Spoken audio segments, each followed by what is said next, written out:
ایک عورت بھی اللہ کی بہت خوبصورت اور حسین تخلیق ہے، موتیوں سے بھی بڑھ کے قیمتی ہے، اور اللہ نے اس کو جو حسن دیا ہے وہ سب کے لیے نہیں ہے. ہمارا حسن سب کے لیے نہیں ہے، ہر ایک کے لیے نہیں ہے. اللہ نے ہمیں جس کے لیے پیدا کیا ہے، جس کے لیے بنایا ہے، یہ اسی کا حق ہے. آپ دیکھیے کہ بچپن سے ہی ایک چھوٹی سی بچی کو بھی جو شوق ہوتا ہے وہ کس چیز کا ہوتا ہے؟ سجنے، بننے، سنورنے کا. چھوٹے چھوٹے بچے ماؤں کی لپسٹکس کا کیا حال کرتے ہیں، صرف اپنے اوپر نہیں لگاتے، دیواروں پہ بھی لگا دیتے ہیں. اور اسی طرح قرآن مجید میں بھی آتا ہے افمن ينشأ فی الحلیۃ، کیا وہ جو زیورات میں پالی جاتی. تو سجنا، بننا، اچھا کپڑا، اچھا لباس، اچھا زیور، یہ عورت کی کمزوری ہوتی. ہر عورت کو کسی نہ کسی درجے میں تھوڑا یا زیادہ پسند ہوتا ہے. اگر روزانہ اپنی زیب و زینت کا اہتمام نہ کرے تو خاص خاص مواقع پر ضرور کرتی. اور پھر اس میں بعض اوقات یہ ہوتا ہے کہ صرف زیب و زینت کرنے کا شوق نہیں ہوتا، اس کو نمایاں کرنے کا بھی بہت شوق ہوتا ہے. تو اس صورت میں پھر یہاں ایک امتحان شروع ہو جاتا ہے کہ ہمیں یہ زیب و زینت کس کس کے سامنے ظاہر کرنے کی اجازت ہے اور کس کے سامنے نہیں. تو یہ چھوٹی سی کتاب ہے، اس آیت سے متاثر ہو کر تحریر کر دی گئی. بہت سے لوگ کہتے رہتے ہیں کہ اپنی تفسیر لکھیں، لیکن اس کا تو وقت نہیں. سوچا چلے ایک آیت ہی صحیح. بلغوا انی ولو آیہ. قال اللہ تعالی، اللہ تعالیٰ کا فرمان ہے، جب اللہ تعالیٰ کوئی بات فرماتے ہیں تو پھر کیا کرتے ہیں، کیسے سنتے ہیں؟ بہت دھیان سے، توجہ سے. وقل للمؤمنات، اور مومن عورتوں سے کہہ دیجئے کیا کریں؟ اپنی نگاہیں نیچی رکھیں، یعنی اپنی نگاہوں کی حفاظت کریں، اور اپنی شرم گاہوں کی حفاظت کریں، اور اپنی زینت ظاہر نہ کریں، اپنی خوبصورتی نمایاں نہ کریں سوائے اس کے جو خود ظاہر ہو جائے، اور اپنے سینوں پر اپنی اوڑھنیاں ڈالے رکھیں، اور اپنی زینت ظاہر نہ کریں سوائے اپنے شوہروں کے، یا اپنے باپ کے، یا اپنے شوہروں کے باپ کے، یا اپنے بیٹوں کے، یا اپنے شوہروں کے بیٹوں کے، یا اپنے بھائیوں کے، یا اپنے بھائیوں کے بیٹوں کے، یا اپنی بہنوں کے بیٹوں کے، یا اپنی عورتوں کے، یا اپنے غلاموں کے، یا وہ زیر دست مرد جو کسی اور قسم کی رغبت نہ رکھتے ہوں، یا وہ بچے جو عورتوں کی پوشیدہ باتوں سے ابھی واقف نہ ہوئے ہوں، اور اپنے پاؤں زمین پر مار کر نہ چلیں کہ ان کی پوشیدہ زینت لوگوں کو معلوم ہو جائے. اور اے مومنو، تم سب مل کر اللہ سے توبہ کرو تاکہ تم کامیاب ہو جاؤ. یعنی اس حکم کی کہیں نہ کہیں جو خلاف ورزی ہوتی ہے اس پر توبہ کرو تاکہ کامیاب ہو سکو. اس سے پتہ یہ چلتا ہے کہ اگر اس حکم کی خلاف ورزی کی گئی تو کہیں ایسا نہ ہو کہ کامیابی مخدوش ہو جائے. تو ارشاد ہے وَقُلْ لِلْمُؤْمِنَاتِ، اور مومن عورتوں سے کہہ دیجئے. پیج 3. مومنات کون ہوتی ہیں؟ جو ایمان لانے والیاں ہیں، اللہ اور اس کے رسول محمد صلی اللہ علیہ وسلم کا حکم دل سے مان لینے والیاں، ماننے کے بعد ان احکامات پر عمل کرنے والیاں، اللہ سے اپنی محبت کے دعوے کو سچ کر دکھانے والیاں.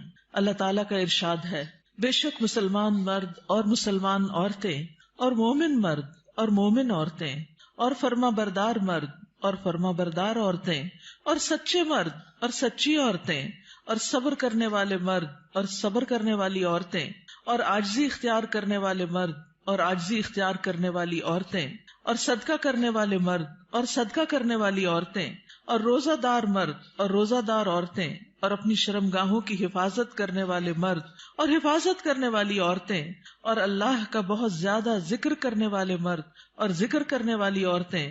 ان کے لیے اللہ نے مغفرت اور بہت بڑا اجر تیار کر رکھا ہے. اللہ کی بخشش اور بڑا اجر کس کے لیے ہے؟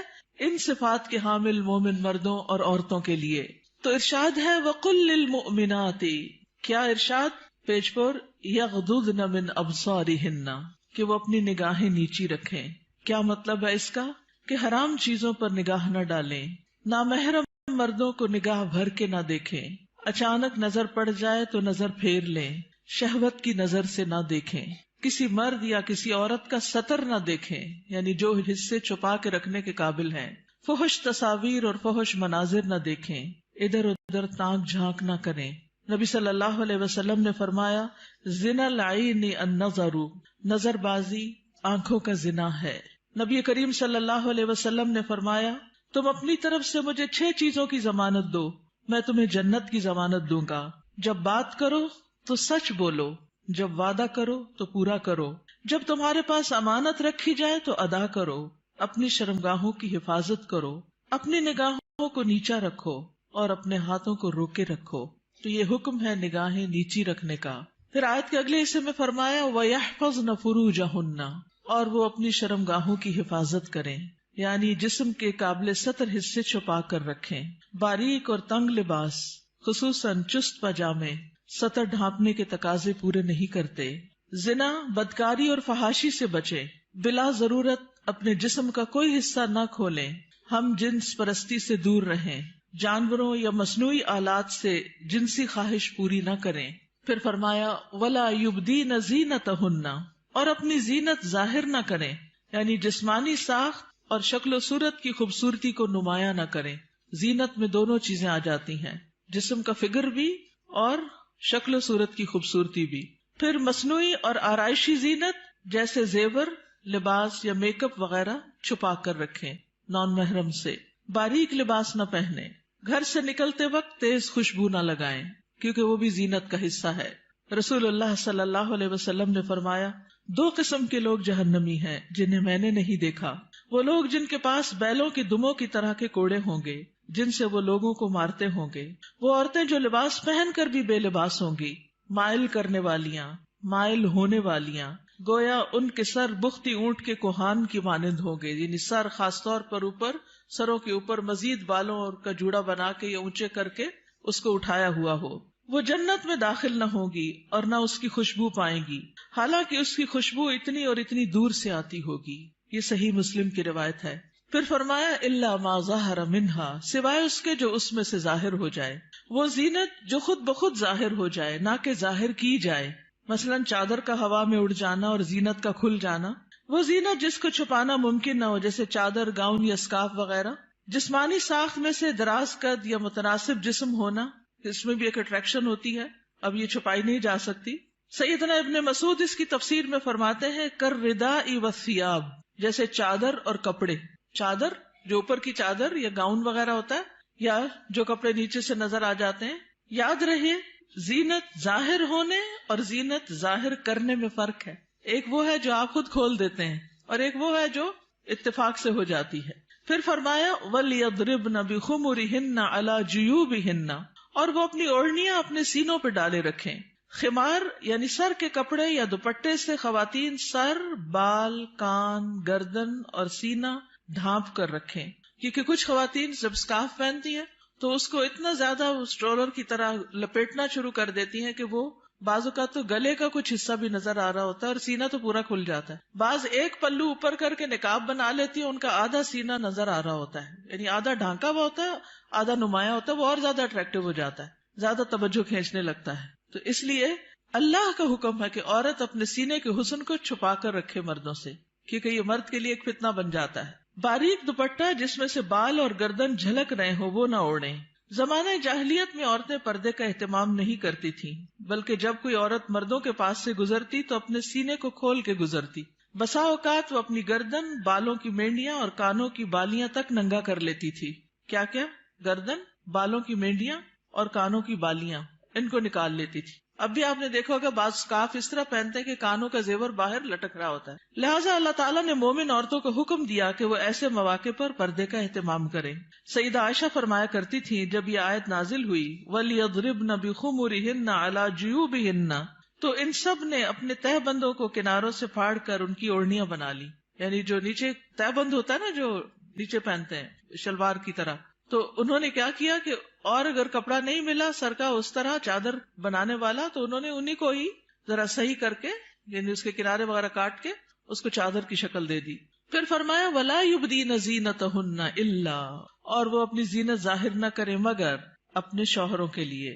آگے آ رہا ہے پسندیدہ اور مطلوب ہے کہ شوہر کے سامنے ہر طرح کی زینت کا اظہار کریں، سارا شوق یہاں پورا کریں. ٹھیک ہے، عورت اپنے شوہر کے سامنے حد درجہ اظہار زینت کر سکتی، جتنی کرنا چاہے کریں، جو کہ کسی دوسرے کے سامنے نہیں کر سکتی. یا اپنے باپوں کے لیے، باپوں میں کون کون آتا ہے؟ باپ، دادا، پردادا، نانا، پرنانا، اوپر تک آبا و اجداد جو بھی ہوں.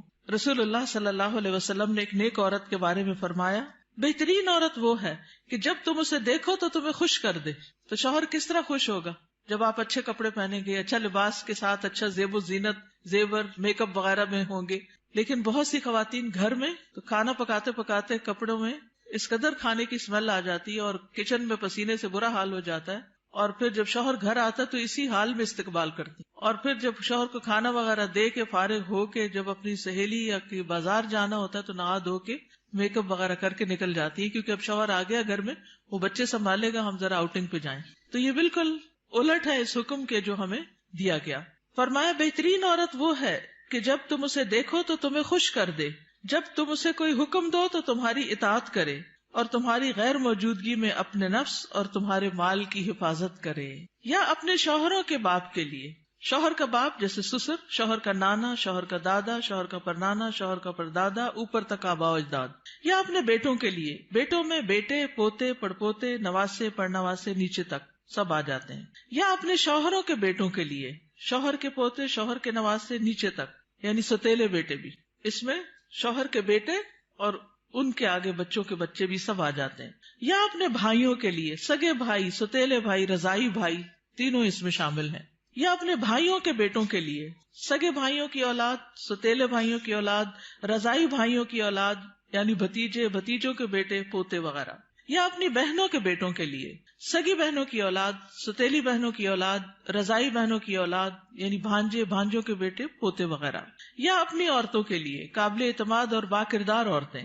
نبی کریم صلی اللہ علیہ وسلم نے فرمایا، لا تباشر المرأة المرأة، پہلی تاپت پیش ہے، ٹھیک کر لیجئے. لا تباشر المرأة المرأة فتنعتها لزوجها كأنه ينظر إليها، کوئی عورت کسی عورت کے جسم کے ساتھ جسم نہ لگائے. بعض اوقات لوگ حق کر رہی ہوتی ہیں لڑکیاں ایک دوسرے کو، تو اتنا زیادہ چپک جاتی ہیں ایک دوسرے سے، یہ بھی درست نہیں. اور پھر اس طرح بھی کہ وہ اپنے شوہر سے اس کا حلیہ بیان کرے، یعنی جس طرح وہ فیل کرے اس عورت کو، پھر گھر جا کے اپنے میاں کو اس کی ساری تعریف کر کے بتائے کہ گویا وہ اسے دیکھ رہا ہے. یا تمہارے دائیں ہاتھ جن کے مالک ہوئے، لونڈیاں اور غلام مراد ہیں یہاں، لیکن جو گھریلو ملازمین ہیں یہ لونڈی غلام میں شامل نہیں ہوتے، ان سے احتیاط برتنی چاہیے. گھریلو مرد ملازمین کے ساتھ گفتگو میں محتاط رویہ اختیار کرے، جیسے ڈرائیور ہو، چوکیدار ہو، ان کے ساتھ بہت ہنس ہنس کے بات کرنے کی ضرورت نہیں. مذکورہ بالا تمام رشتوں کے سامنے زینت کا اظہار کرتے ہوئے ان کے مقام اور احترام کو پیش رکھیں. جوان بچوں کے سامنے سینہ اور گریبان کھولنے میں احتیاط برتیں، یعنی ان میں سے جو بھائی جوان ہیں یا بیٹے جوان ہیں یا پوتے وغیرہ، تو ان کے سامنے اپنے سینے کو بہت نمایاں نہ کریں، اور اسی طرح اپنے سطر کو چھپا کر رکھیں. سیدنا انس بیان کرتے ہیں کہ نبی کریم صلی اللہ علیہ وسلم فاطمہ رضی اللہ تعالی عنہا کے لیے غلام لائے جو آپ نے ان کو ہبہ کر دیا. انس رضی اللہ عنہ نے کہا کہ فاطمہ پر اس وقت ایسا کپڑا تھا جب وہ اسے اپنے سر پر اوڑھتی تو ان کے پاؤں تک نہ پہنچتا، جب وہ اسے اپنے پاؤں چھپاتی تو سر پر نہ رہتا. یاد رکھیے وہ پاؤں بھی چھپا رہی تھی. جبکہ نبی کریم صلی اللہ علیہ وسلم نے ان کی یہ الجھن دیکھی تو فرمایا، بے شک تمہارے لیے کوئی حرج نہیں، تمہارے سامنے صرف تمہارے والد اور تمہارا غلام ہے. اس غلام کا نام عبداللہ بن مسعدہ تھا. یہ فزاری تھے، سخت سیاہ فام. سیدہ فاطمہ نے انہیں پرورش کر کے آزاد کر دیا تھا رضی اللہ تعالی عنہا. اب التابعین غیر اولی الاربۃ من الرجال، یا پیروی کرنے والے غیر حاجت مند مرد، یعنی یہ کون سے مرد ہیں جن سے پردے میں نرمی اختیار کی جا سکتی ہے؟ نکاح کی حاجت نہ رکھنے والا. بعض ہوتے ہیں نا بچپن سے خاندانوں کے ساتھ لگ جاتے ہیں اور وہ پوری زندگی ایک بچوں کی طرح ہی ساتھ ہوتے ہیں، اور پھر بڑھاپے کی عمر میں ان کا کوئی اور ٹھکانہ نہیں ہوتا، تو وہ یعنی کہ گھروں میں اگر ہوتے ہیں ان کو گھر کی جو لڑکیاں ہیں وہ اپنی بیٹیوں کی طرح ہی ہوتی ہیں، اور ویسے بھی انہیں شادی کا کوئی شوق نہیں ہوتا. عورتوں سے رغبت نہ رکھنے والا، بدھو قسم کا، بے وقوف بدھو جس میں شہوت نہ ہو، بالکل بوڑھا. بعض اوقات ایسے بچے ہوتے ہیں نا اسپیشل بچے کہ جن کو کوئی مینٹلی ان کو کوئی سمجھ نہیں ہوتی، جنسی خواہشات سے آری. مخنث اور ہجڑے جن میں کوئی شہوت نہ ہو، یہ یاد رکھیے، کیونکہ بعض ہجڑے جو ہیں ان کے اندر سب کچھ ڈیولپڈ ہوتا ہے. لیکن ان افراد کے سامنے زینت کا اظہار کرتے ہوئے بھی احتیاط کا دامن نہ چھوڑیں، پھر بھی محتاط رہیں. غیر اولی الاربہ سے مراد وہ بے خبر ہے جس میں شہوت نہ ہو، یہ سیدنا ابن عباس کا قول ہے. اب الطفل الذین لم یظہروا علی عورات النساء، یا وہ بچے جو عورتوں کی چھپی ہوئی باتوں سے ابھی واقف نہیں ہوئے. نابالغ بچے جن کا جنسی شعور بیدار نہ ہوا ہو، جو کم عمری کی وجہ سے عورتوں کے حالات اور مخصوص اوصاف سے واقف نہ ہوں، جن کو کوئی سمجھ نہ ہو پیریڈز کیا ہوتے ہیں، اور یعنی ابھی ان کی عورتوں سے متعلق جو خاص باتیں ہیں ان کو سمجھ نہ ہو. ابن کثیر کہتے ہیں جب بچہ بالغ ہو یا بلوغت کے قریب ہو اور ان چیزوں کو جانتا پہچانتا ہو، بدصورت اور خوبصورت عورت میں تمیز کر سکتا ہو، یعنی جس دن بچہ یہ کہ نا ماما وہ بہت خوبصورت ہے، تو اسے عورتوں کے پاس نہ آنے دیا جائے. یہ ابن کثیر کی تفسیر ہے. کسی خاص عمر کی یہاں قید نہیں، بچے کی سمجھ کے مطابق احتیاط سے کام لیتے ہوئے زینت کا اظہار کرے. لیکن افسوس ہوتا ہے ان خواتین پر جو اچھے بھلے جوان لڑکوں کو گلے لگا لیتی ہیں یا ان کے سر پہ ہاتھ پھیرنے لگتی ہیں یا ہاتھ ملانا شروع کر دیتی ہیں. یہ بھی اس حکم کے منافی ہے، چاہے بچپن سے اس بچے کو آپ نے پالا ہی کیوں نہ ہو. وَلَا يَضْرِبْنَ بِأَرْجُلِهِنَّ لِيُعْلَمَ مَا يُخْفِينَ مِنْ زِينَتِهِنَّ، اور وہ اپنے پاؤں مارتی ہوئی نہ چلیں کہ جو وہ اپنی زینت میں سے چھپاتی ہیں اس کو جان لیا جائے. یعنی مردوں کو متوجہ کرنے والی چال نہ چلیں، یعنی چلتے ہوئے بھی ایک وقار کا خیال رکھیں. جھنکار والی پازیب نہ پہنے، یعنی پاؤں کا زیور ایسا کہ جو چھن چھن کرے اور بازار میں دوسروں کو متوجہ کرے وہ نہیں پہنے. باہر گھر میں پہن سکتے ہیں. آواز پیدا کرنے والا جوتا استعمال نہ کرے، یعنی جیسے بہت ہائی ہیل پہن کے پھر وہ ٹک ٹک ٹک سے سب متوجہ ہو جاتے ہیں، اس سے بھی بچیں. تیز خوشبو استعمال نہ کریں. ابن کثیر کہتے ہیں اس ممانعت میں ہر وہ چھپی ہوئی زینت داخل ہے جو حرکت کرنے سے ظاہر ہو جائے. اسی ضمن میں عورت کو خوشبو لگا کر باہر نکلنے سے بھی منع کیا گیا ہے کہ لوگ اس کی خوشبو محسوس کریں. زمانہ جاہلیت میں رواج تھا کہ عورت جب راستے میں چلتی اور اس نے پاؤں میں پازیب پہنی ہوتی جس کی آواز سنائی نہ دیتی تو وہ اپنے پاؤں زمین پر اس طرح مارتی جس سے مردوں کو پازیب کی جھنکار سنائی دیتی. تو اللہ تعالیٰ نے مومن عورتوں کو ایسا کرنے سے منع کر دیا. نبی کریم صلی اللہ علیہ وسلم نے فرمایا ہر آنکھ زنا کرتی ہے، اور عورت جب خوشبو لگا کر کسی مجلس سے گزرتی ہے تو وہ ایسی اور ایسی ہے، یعنی زانیہ ہے. تو اس لیے خوشبو کے معاملے میں بھی احتیاط برتیں. ایسی خوشبو نہ لگائیں کہ جو پھیل رہی ہو، خصوصاً اگر آپ بازار سے ہو کر گزر رہے ہیں یا مردوں کے ساتھ آپ کا کسی بھی طرح کا کوئی انٹریکشن ہے یا گھر میں کوئی ایسا رشتہ دار ہے کہ جو محرم نہیں ہے. وَتُوبُوا إِلَى اللَّهِ جَمِيعًا أَيُّهَا الْمُؤْمِنُونَ لَعَلَّكُمْ تُفْلِحُونَ، اور اے مومنو سب کے سب اللہ کی طرف توبہ کرو تاکہ تم فلاح پاؤ. اس میں پچھلے گناہوں پر ندامت کا اظہار کریں، یعنی اللہ تعالیٰ کے سامنے آئندہ گناہ نہ کرنے کا عہد کریں، اپنی اصلاح کی ہر ممکنہ کوشش کریں، ان لغزشوں اور غلطیوں سے توبہ کریں جو پردے کے معاملے میں اب تک ہوتی رہیں. آئندہ زندگی کے لیے اپنے طرز عمل کی اصلاح ان ہدایات کے مطابق کر لیں جو اللہ اور اس کے رسول صلی اللہ علیہ وسلم نے دی ہیں. اللہ تعالیٰ کا ارشاد ہے وَهُوَ الَّذِي يَقْبَلُ التَّوْبَةَ عَنْ عِبَادِهِ وَيَعْفُو عَنِ السَّيِّئَاتِ وَيَعْلَمُ مَا تَفْعَلُونَ، اور وہی ہے جو اپنے بندوں کی توبہ قبول کرتا ہے اور ان سے درگزر فرماتا ہے، اور وہ جانتا ہے جو تم عمل کرتے ہو. دیگر محارم حقیقی چچا اور ماموں بھی محرم ہیں کیونکہ بھتیجی اور بھانجی سے نکاح نہیں کیا جا سکتا. رضائی رشتے بھی نسبی رشتوں کی طرح محرم ہیں، ان کے سامنے بھی زینت کا اظہار جائز ہے. اللہ تعالیٰ کا ارشاد ہے تم پر تمہاری مائیں اور تمہاری بیٹیاں اور تمہاری بہنیں اور تمہاری پھپھیاں اور تمہاری خالائیں اور بھائی کی بیٹیاں اور بہنوں کی بیٹیاں حرام کر دی گئی ہیں. رسول اللہ صلی اللہ علیہ وسلم نے فرمایا بے شک اللہ نے رضاعت سے بھی ان رشتوں کو حرام کر دیا جن کو نسب سے حرام کیا گیا. حجاب مسلمان عورت کی شناخت ہے. مسلمان عورت حجاب سے پہچانی جاتی ہے، وہ دوسروں سے الگ ہو جاتی ہے.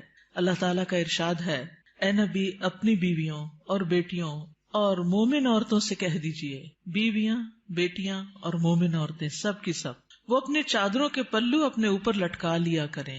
اس طرح زیادہ توقع ہے کہ وہ پہچان لی جائیں، یعنی حجاب کی وجہ سے پہچان لی جائیں، نہ کہ حجاب اتار کے پہچان لی جائیں.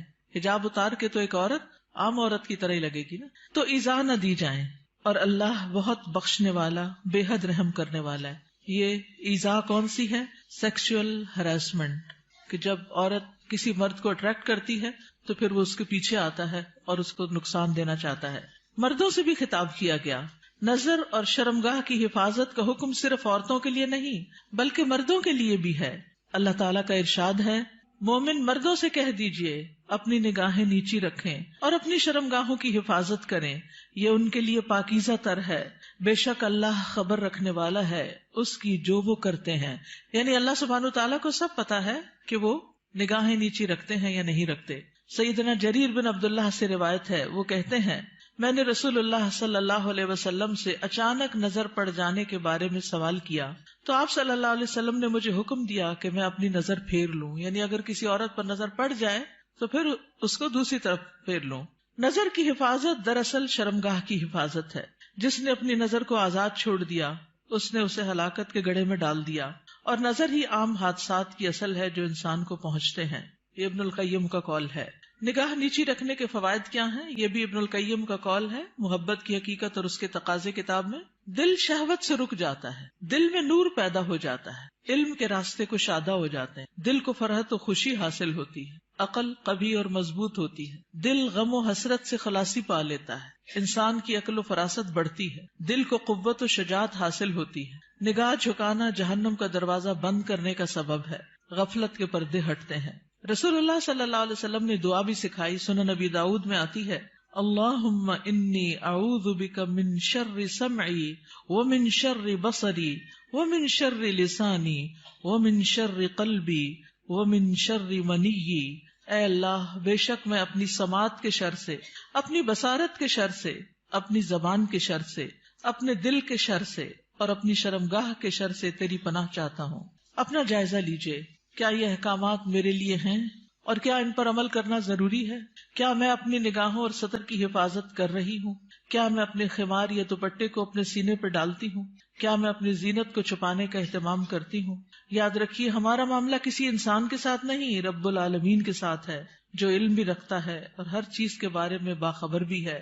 نظر کے بارے میں کچھ اشعار ہیں. کل حوادث مبدأها من النظر، تمام حوادث کی ابتدا نظر سے ہوتی ہے. یعنی جو عشق و عاشقی کے سلسلے چل پڑتے ہیں اور انسانوں کو بعض اوقات انتہائی بیمار کر دیتے ہیں کہ وہ کسی قابل نہیں رہتے، اس کی ابتدا نظر سے ہی ہوتی ہے. وَمُعْظَمُ النَّارِ مُسْتَصْغَرُ الشَّرَرِ، اور چھوٹی چنگاری سے بھی زبردست آگ بھڑک اٹھتی ہے.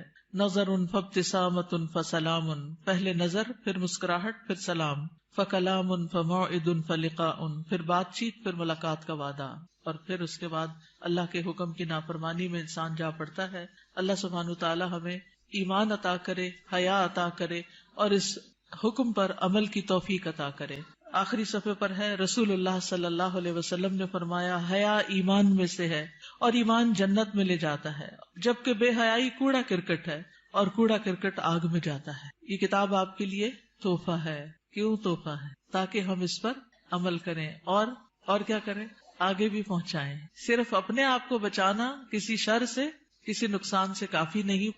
اس کا ایک محرک یہ بھی تھا اس چھوٹے سے پمفلٹ کو لکھنے کا کہ بہت دفعہ مجھے خود یہ سننے کو ملا، بتایا گیا کہ کہاں ہے قرآن میں پردے کا حکم. آپ اپنے کالج میں، یونیورسٹی میں کولیگ سے بات کریں تو کہیں گے کہاں لکھا ہے قرآن میں؟ تو کوئی نہیں پردے کا حکم، یہ تو تم لوگوں نے خود ہی گاؤن سکارف چڑھا لی ہے. تو اگر یہ چھوٹی سی کتاب آپ کے پاس ہوگی تو فوراً دلیل نکالنا آپ کے لیے آسان ہو. ٹھیک ہے، آپ میں سے کوئی کچھ کہنا چاہتا ہے؟ آپ کی وجہ سے اگر ایک خاتون بھی اپنے اس حکم پر عمل کر لیتی ہیں تو آپ کے لیے صدقہ جاریہ ہوگا. کم از کم 2 لوگوں کے ساتھ مل کے یہ کتاب ضرور پڑھ لیجیے. استاذہ، ایک بات دل میں آ رہی تھی، ایک پیج نمبر اس پہ ہے نا کہ نگاہ نیچی رکھنے کے فوائد.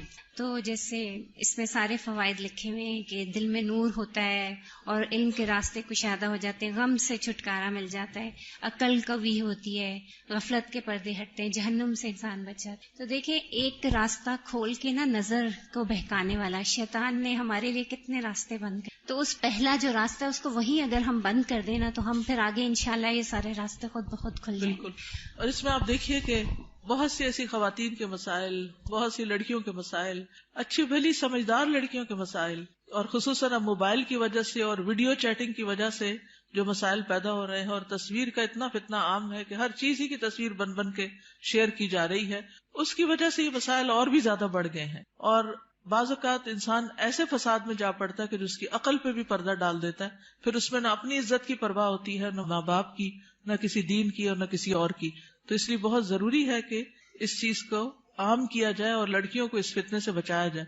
جی، ستیلے بھائی محرم ہوتے ہیں. نمازوں میں خشوع کا مسئلہ ہر ایک کو رہتا ہے، تو نگاہ کی حفاظت سے نمازوں میں بھی خشوع آتا ہے. کوشچن ہے، جیسے سعودی عرب میں وہ لوگ آنکھوں کا بھی پردہ کرتے ہیں، اور یہی ہے کہ آپ نے جیسے آیت پڑھی، اس کا ترجمہ پڑھا ہے، تو اس کا ترجمہ یہی ہوتا ہے کہ لٹکایا جائے کپڑا. تو وہ لوگ اس طرح کہتے ہیں کہ آنکھ کا پردہ، وہ دوپٹہ اس طرح کرتے کہ آنکھوں تک آتا ہے. تو اس میں آپ کیا کہیں گے؟ اور دوسرا یہ کہ ان کا جو گاؤن ہے وہ پاؤں کے نیچے تک ہوتا ہے، کیا یہ حالات؟ جی، گاؤن نیچے تک ہونا چاہیے، ٹخنے ننگے نہیں ہونے چاہیے. اور ابھی یہ زمین کو جو ٹچ کر رہا ہوتا ہے. جی، تو آنکھ کے پردے میں آپ کیا کہتے ہیں اس میں؟ جس طرح وہ لوگ کرتے ہیں جی، جتنا انسان اپنے آپ کو ڈھانک سکے اتنا ہی بہتر ہے. مطلب وہ لوگ پلہ جو ہے اوپر کر کے کرتے ہیں، لیکن ہمارے یہاں ایسا کوئی دیکھیے ہمارے یہاں بھی جب میں چھوٹی ہوتی تھی تو اس وقت جو نقاب ہوتا تھا وہ پورے جارجٹ کے کپڑوں کا وہ نیچے ڈالتے تھے. میں خود یونیورسٹی میں، پنجاب یونیورسٹی میں جب میں پڑھتی تھی تو میرے اپنے نقاب اسی طرح کا لگا ہوا تھا، اور جو ینگ ٹیچرز ہوتے تھے ان کی کلاس میں پورا ڈال کے بیٹھتی تھی، سامنے نہیں دیکھتی تھی. یہ پیج نمبر 4 پہ نا لاسٹ میں ہے یا غضضن من ابصارہن، بالکل لاسٹ میں، اور اپنے ہاتھوں کو روکے رکھو. یہ مجھے تھوڑا سا یعنی یہ حدیث ہے نا جس میں بہت سی چیزوں کے روکنے کی بات ہے. مسلمان وہ ہوتا ہے نا جس کے ہاتھ اور زبان سے دوسرے محفوظ رہیں. ہاتھوں کو روکے رکھو شر سے، کسی کو تکلیف دینے سے.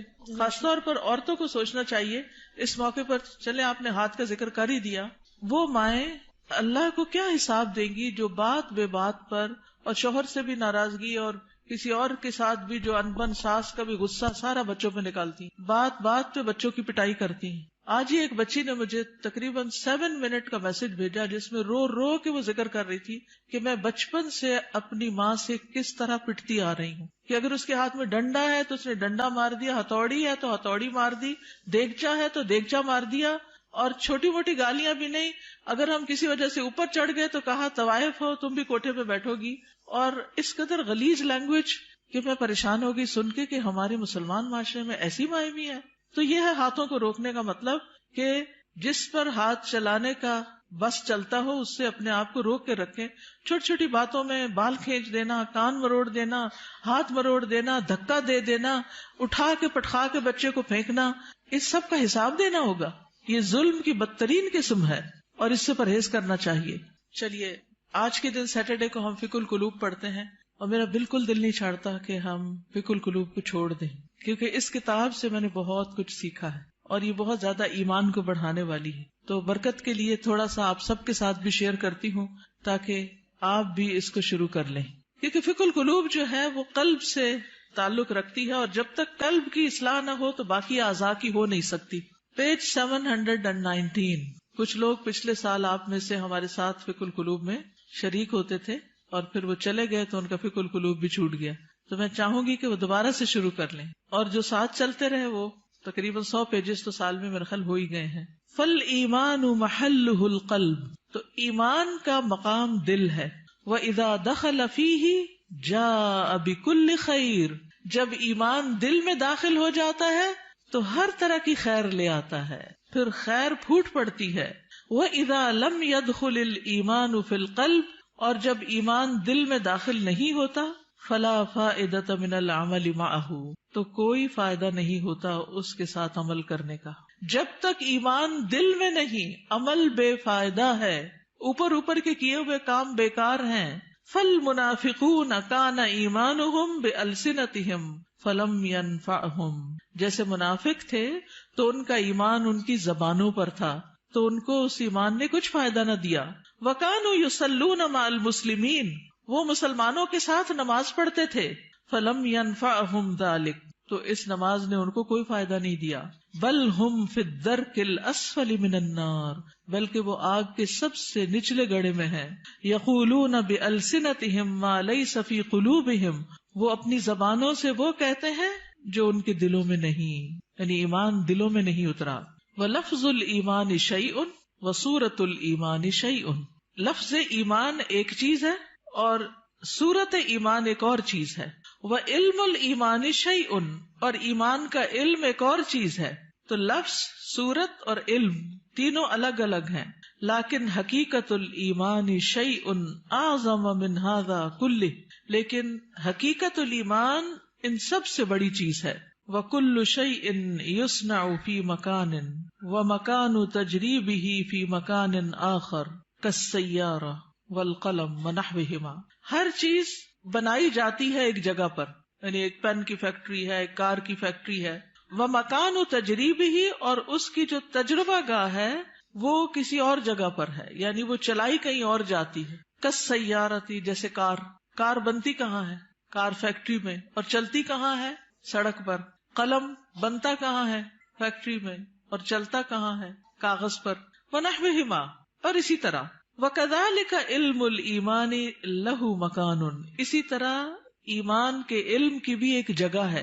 وَمَكَانُ مَعْرِفَتِهِ وَتَجْرِيبِهِ لَهُ مَيْدَانٌ آخر، اور اس کی پہچان کی جگہ اور اس کے تجربے کی جگہ ایک اور ہے.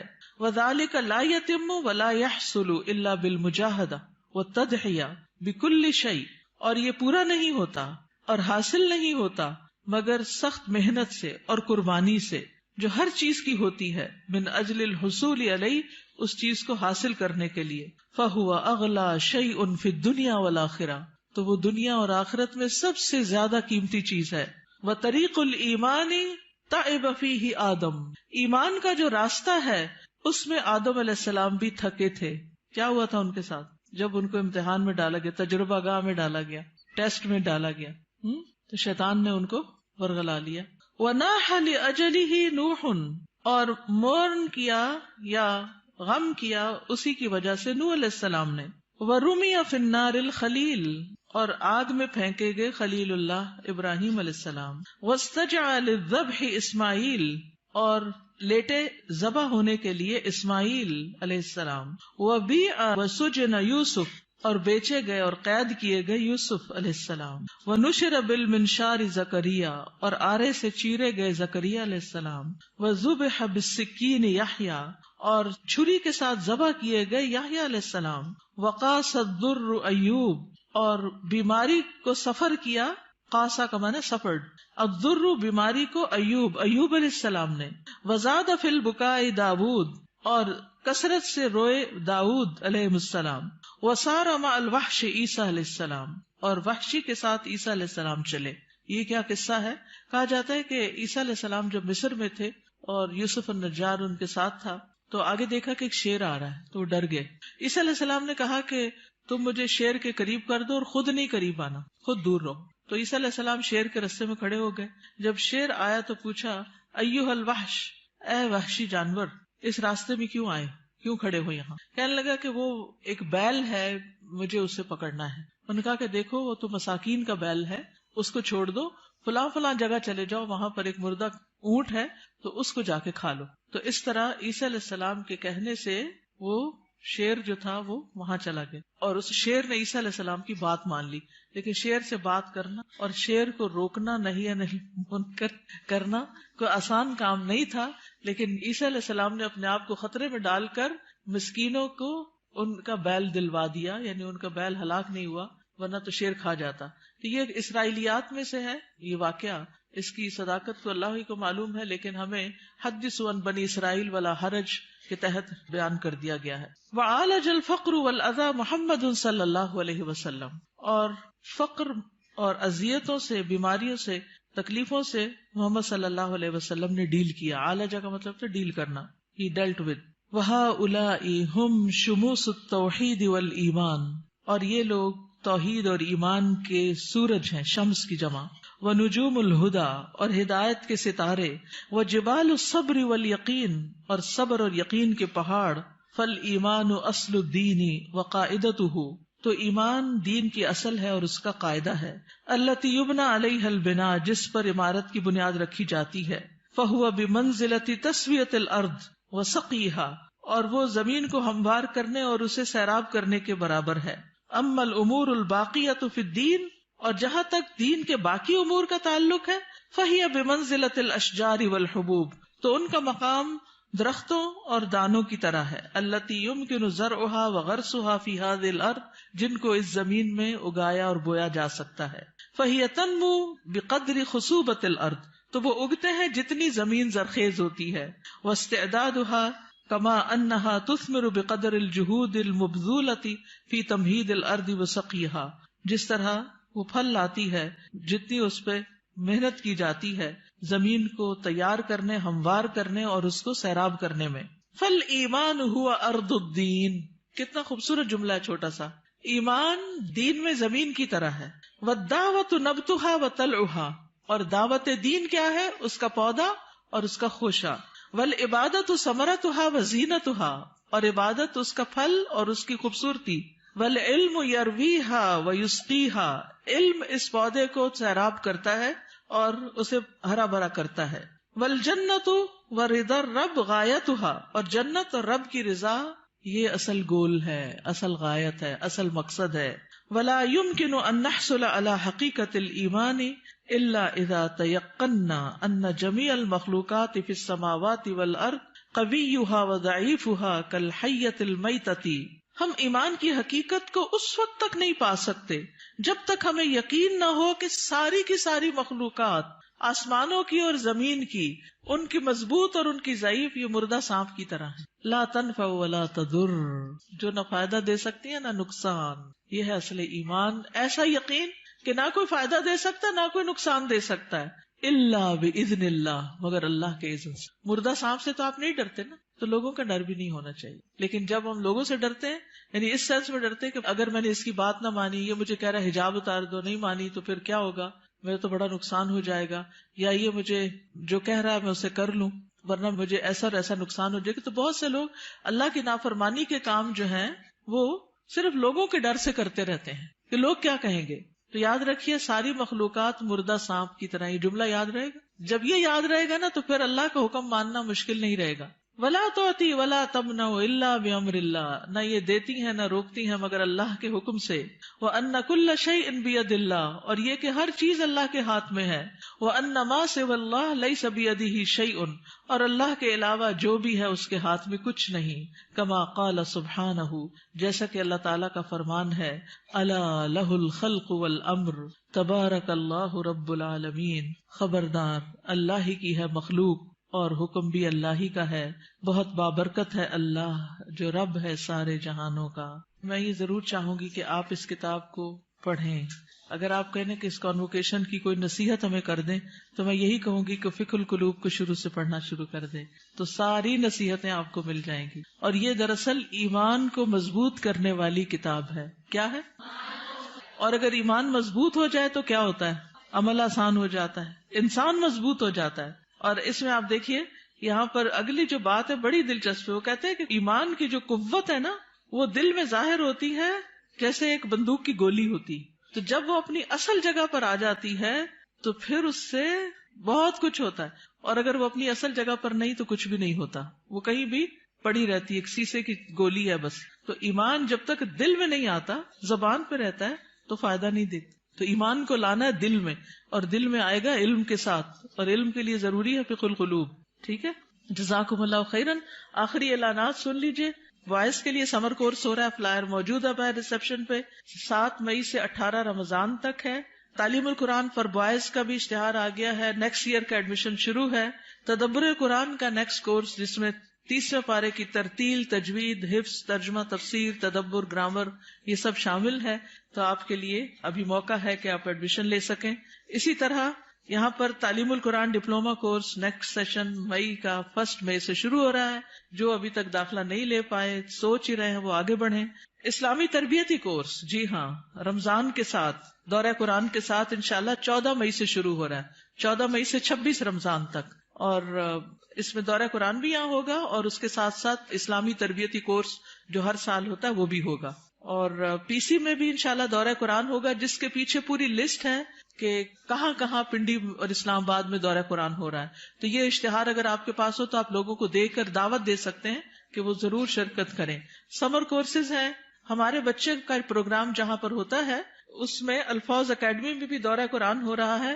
اور سمر کورس 2018 جیسا کہ آپ کو معلوم ہے کہ 19 فروری کو امی جان دنیا سے رخصت ہو گئی.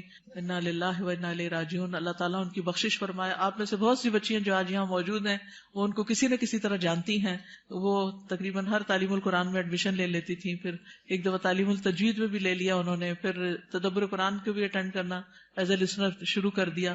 تو بہرحال وہ فوت ہوئی تو ان کی وفات کے موقع پر کچھ لوگوں نے اپنے تاثرات کا اظہار کیا اور پھر یہ خواہش ظاہر کی کہ نانی اماں کے اوپر ایک کتاب لکھی جائے.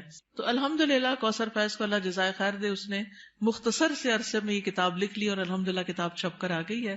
تو جو گریجویٹس ہیں ان کے لیے یہ گفٹ ہے کتاب، جب آپ باہر نکلیں گے گریجویٹس. باقی جو اسٹوڈینٹس وغیرہ ہیں وہ اگر خود لے لیں تو بہت اچھا ہے. بہت انسپریشنل کتاب ہے، ان کی زندگی میں جو اعمال اور ان کے عادات اور انہوں نے جیسے ہم لوگوں کو پالا اس کی بہت سی کہانیاں ہیں. تو جن لوگوں کو کہانیاں پڑھنے وغیرہ کا شوق ہوتا ہے ان کے لیے ایک اچھی کتاب ہے. تو آپ اپنے لیے بھی اور دوسروں کے لیے بھی کتاب، اپنے لیے تو گفٹ ایک ہی لیں گے لیکن دوسروں کے لیے لینی ہو تو اسٹال پر اویلیبل ہے. جزاکم اللہ خیرا. سبحانک اللہم و بحمدک، اشہد ان لا الہ الا انت، استغفرک و اتوب الیک. السلام علیکم ورحمۃ اللہ وبرکاتہ. ایک عورت بھی اللہ کی بہت خوبصورت اور حسین تخلیق ہے، موتیوں سے بھی بڑھ کے قیمتی ہے، اور اللہ نے اس کو جو حسن دیا ہے وہ سب کے لیے نہیں ہے. ہمارا حسن سب کے لیے نہیں ہے، ہر ایک کے لیے نہیں ہے.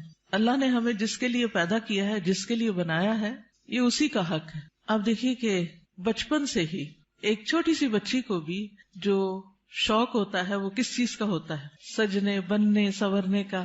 چھوٹے چھوٹے بچے ماؤں کی لپسٹکس کا کیا حال کرتے ہیں، صرف اپنے اوپر نہیں لگاتے، دیواروں پہ بھی لگا دیتے ہیں. اور اسی طرح قرآن مجید میں بھی آتا ہے أَفَمَن يُنَشَّأُ فِي الْحِلْيَةِ، کیا وہ جو زیورات میں پالی جاتی.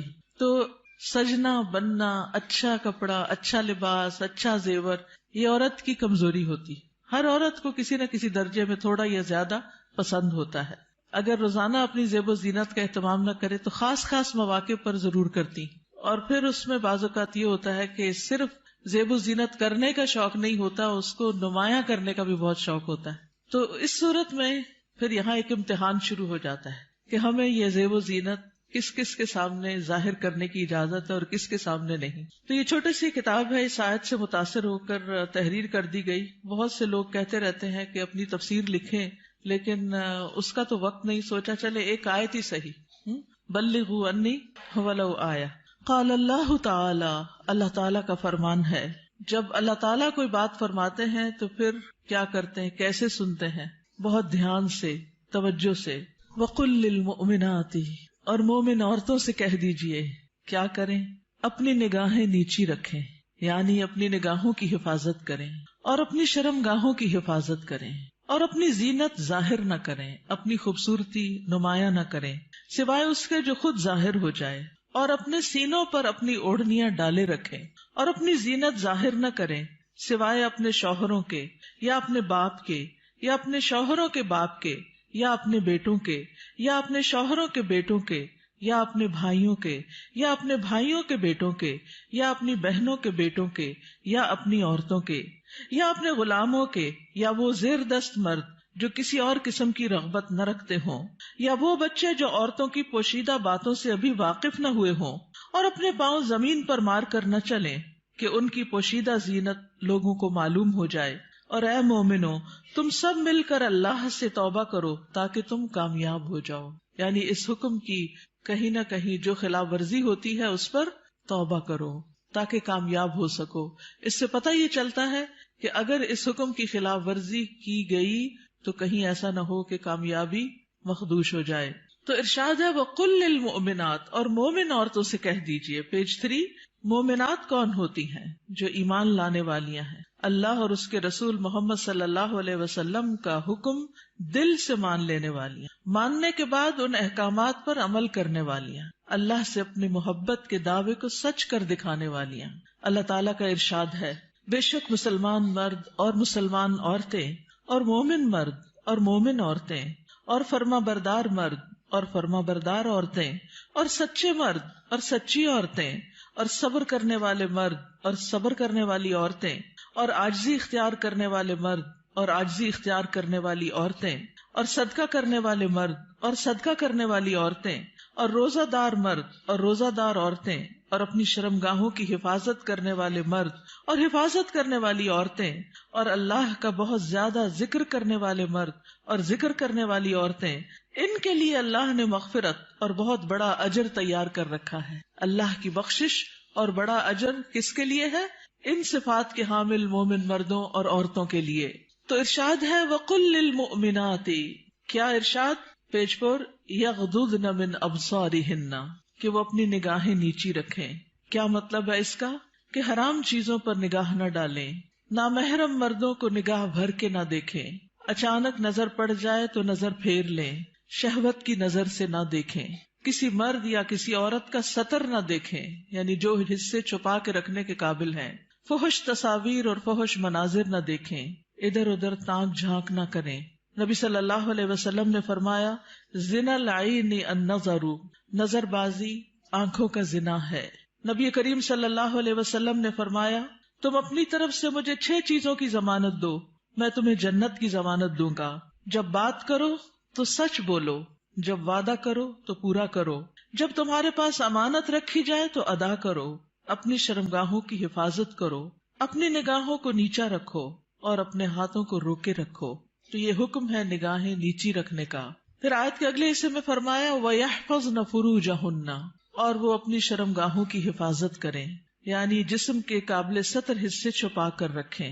باریک اور تنگ لباس، خصوصاً چست پاجامے، سطر ڈھانپنے کے تقاضے پورے نہیں کرتے۔ زنا، بدکاری اور فحاشی سے بچیں، بلا ضرورت اپنے جسم کا کوئی حصہ نہ کھولیں، ہم جنس پرستی سے دور رہیں، جانوروں یا مصنوعی آلات سے جنسی خواہش پوری نہ کریں۔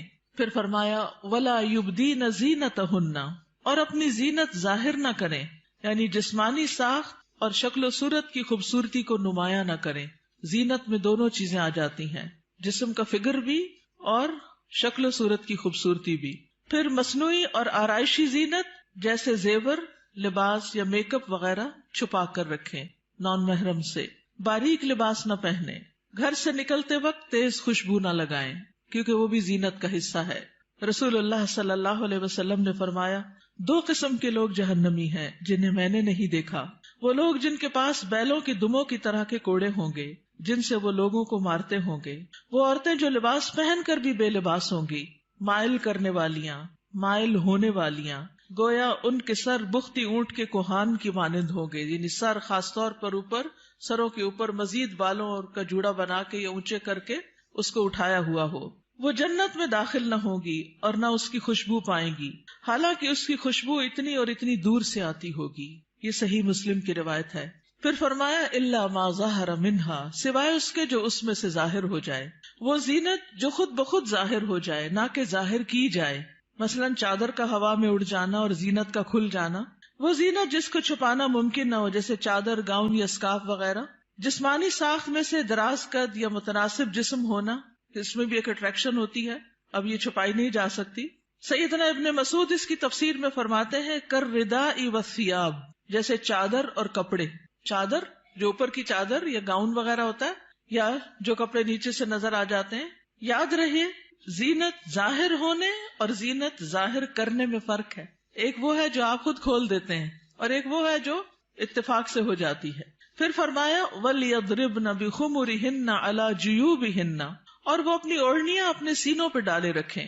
خمار یعنی سر کے کپڑے یا دوپٹے سے خواتین سر، بال، کان، گردن اور سینہ ڈھانپ کر رکھیں، کیونکہ کچھ خواتین جب اسکارف پہنتی ہیں تو اس کو اتنا زیادہ اسٹرولر کی طرح لپیٹنا شروع کر دیتی ہیں کہ وہ بعض اوقات تو گلے کا کچھ حصہ بھی نظر آ رہا ہوتا ہے اور سینہ تو پورا کھل جاتا ہے۔ بعض ایک پلو اوپر کر کے نقاب بنا لیتی ہیں، ان کا آدھا سینہ نظر آ رہا ہوتا ہے، یعنی آدھا ڈھانکا ہوا ہوتا ہے، آدھا نمایاں ہوتا ہے، وہ اور زیادہ اٹریکٹیو ہو جاتا ہے، زیادہ توجہ کھینچنے لگتا ہے۔ تو اس لیے اللہ کا حکم ہے کہ عورت اپنے سینے کے حسن کو چھپا کر رکھے مردوں سے، کیونکہ یہ مرد کے لیے ایک فتنہ بن جاتا ہے۔ باریک دوپٹہ جس میں سے بال اور گردن جھلک رہے ہو وہ نہ اوڑھیں۔ زمانہ جاہلیت میں عورتیں پردے کا اہتمام نہیں کرتی تھیں، بلکہ جب کوئی عورت مردوں کے پاس سے گزرتی تو اپنے سینے کو کھول کے گزرتی۔ بسا اوقات وہ اپنی گردن، بالوں کی مینڈیاں اور کانوں کی بالیاں تک ننگا کر لیتی تھی۔ کیا کیا؟ گردن، بالوں کی مینڈیاں اور کانوں کی بالیاں، ان کو نکال لیتی تھی۔ اب بھی آپ نے دیکھا ہوگا بعض اسکارف اس طرح پہنتے ہیں کہ کانوں کا زیور باہر لٹک رہا ہوتا ہے۔ لہٰذا اللہ تعالیٰ نے مومن عورتوں کو حکم دیا کہ وہ ایسے مواقع پر پردے کا اہتمام کریں۔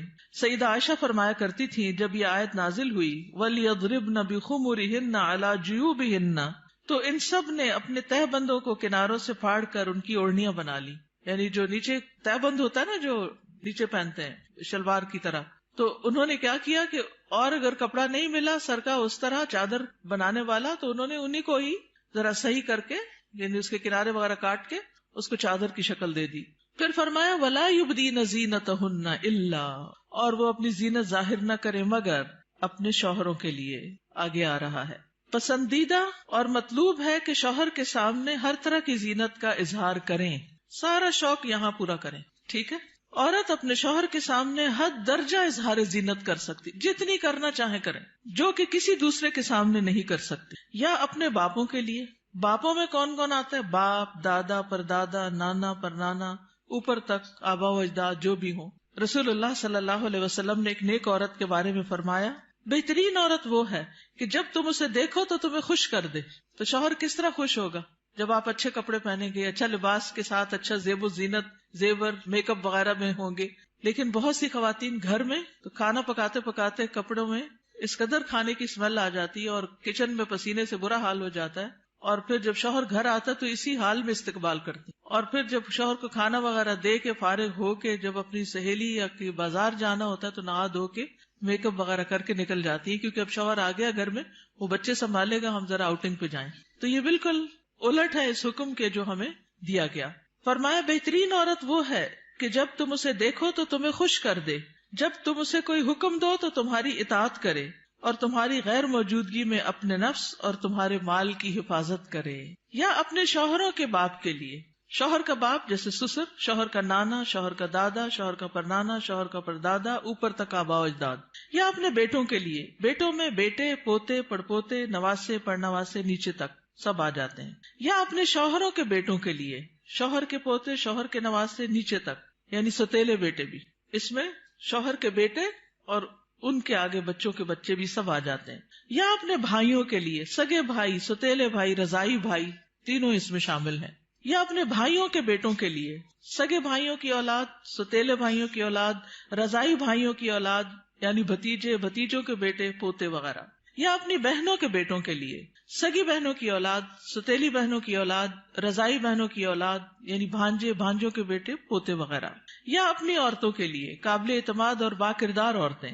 نبی کریم صلی اللہ علیہ وسلم نے فرمایا لا تباشر المرأة المرأة، پہلی تابت پیش ہے، ٹھیک کر لیجئے. لا تباشر المرأة المرأة فتنعتها لزوجها كأنه ينظر إليها، کوئی عورت کسی عورت کے جسم کے ساتھ جسم نہ لگائے.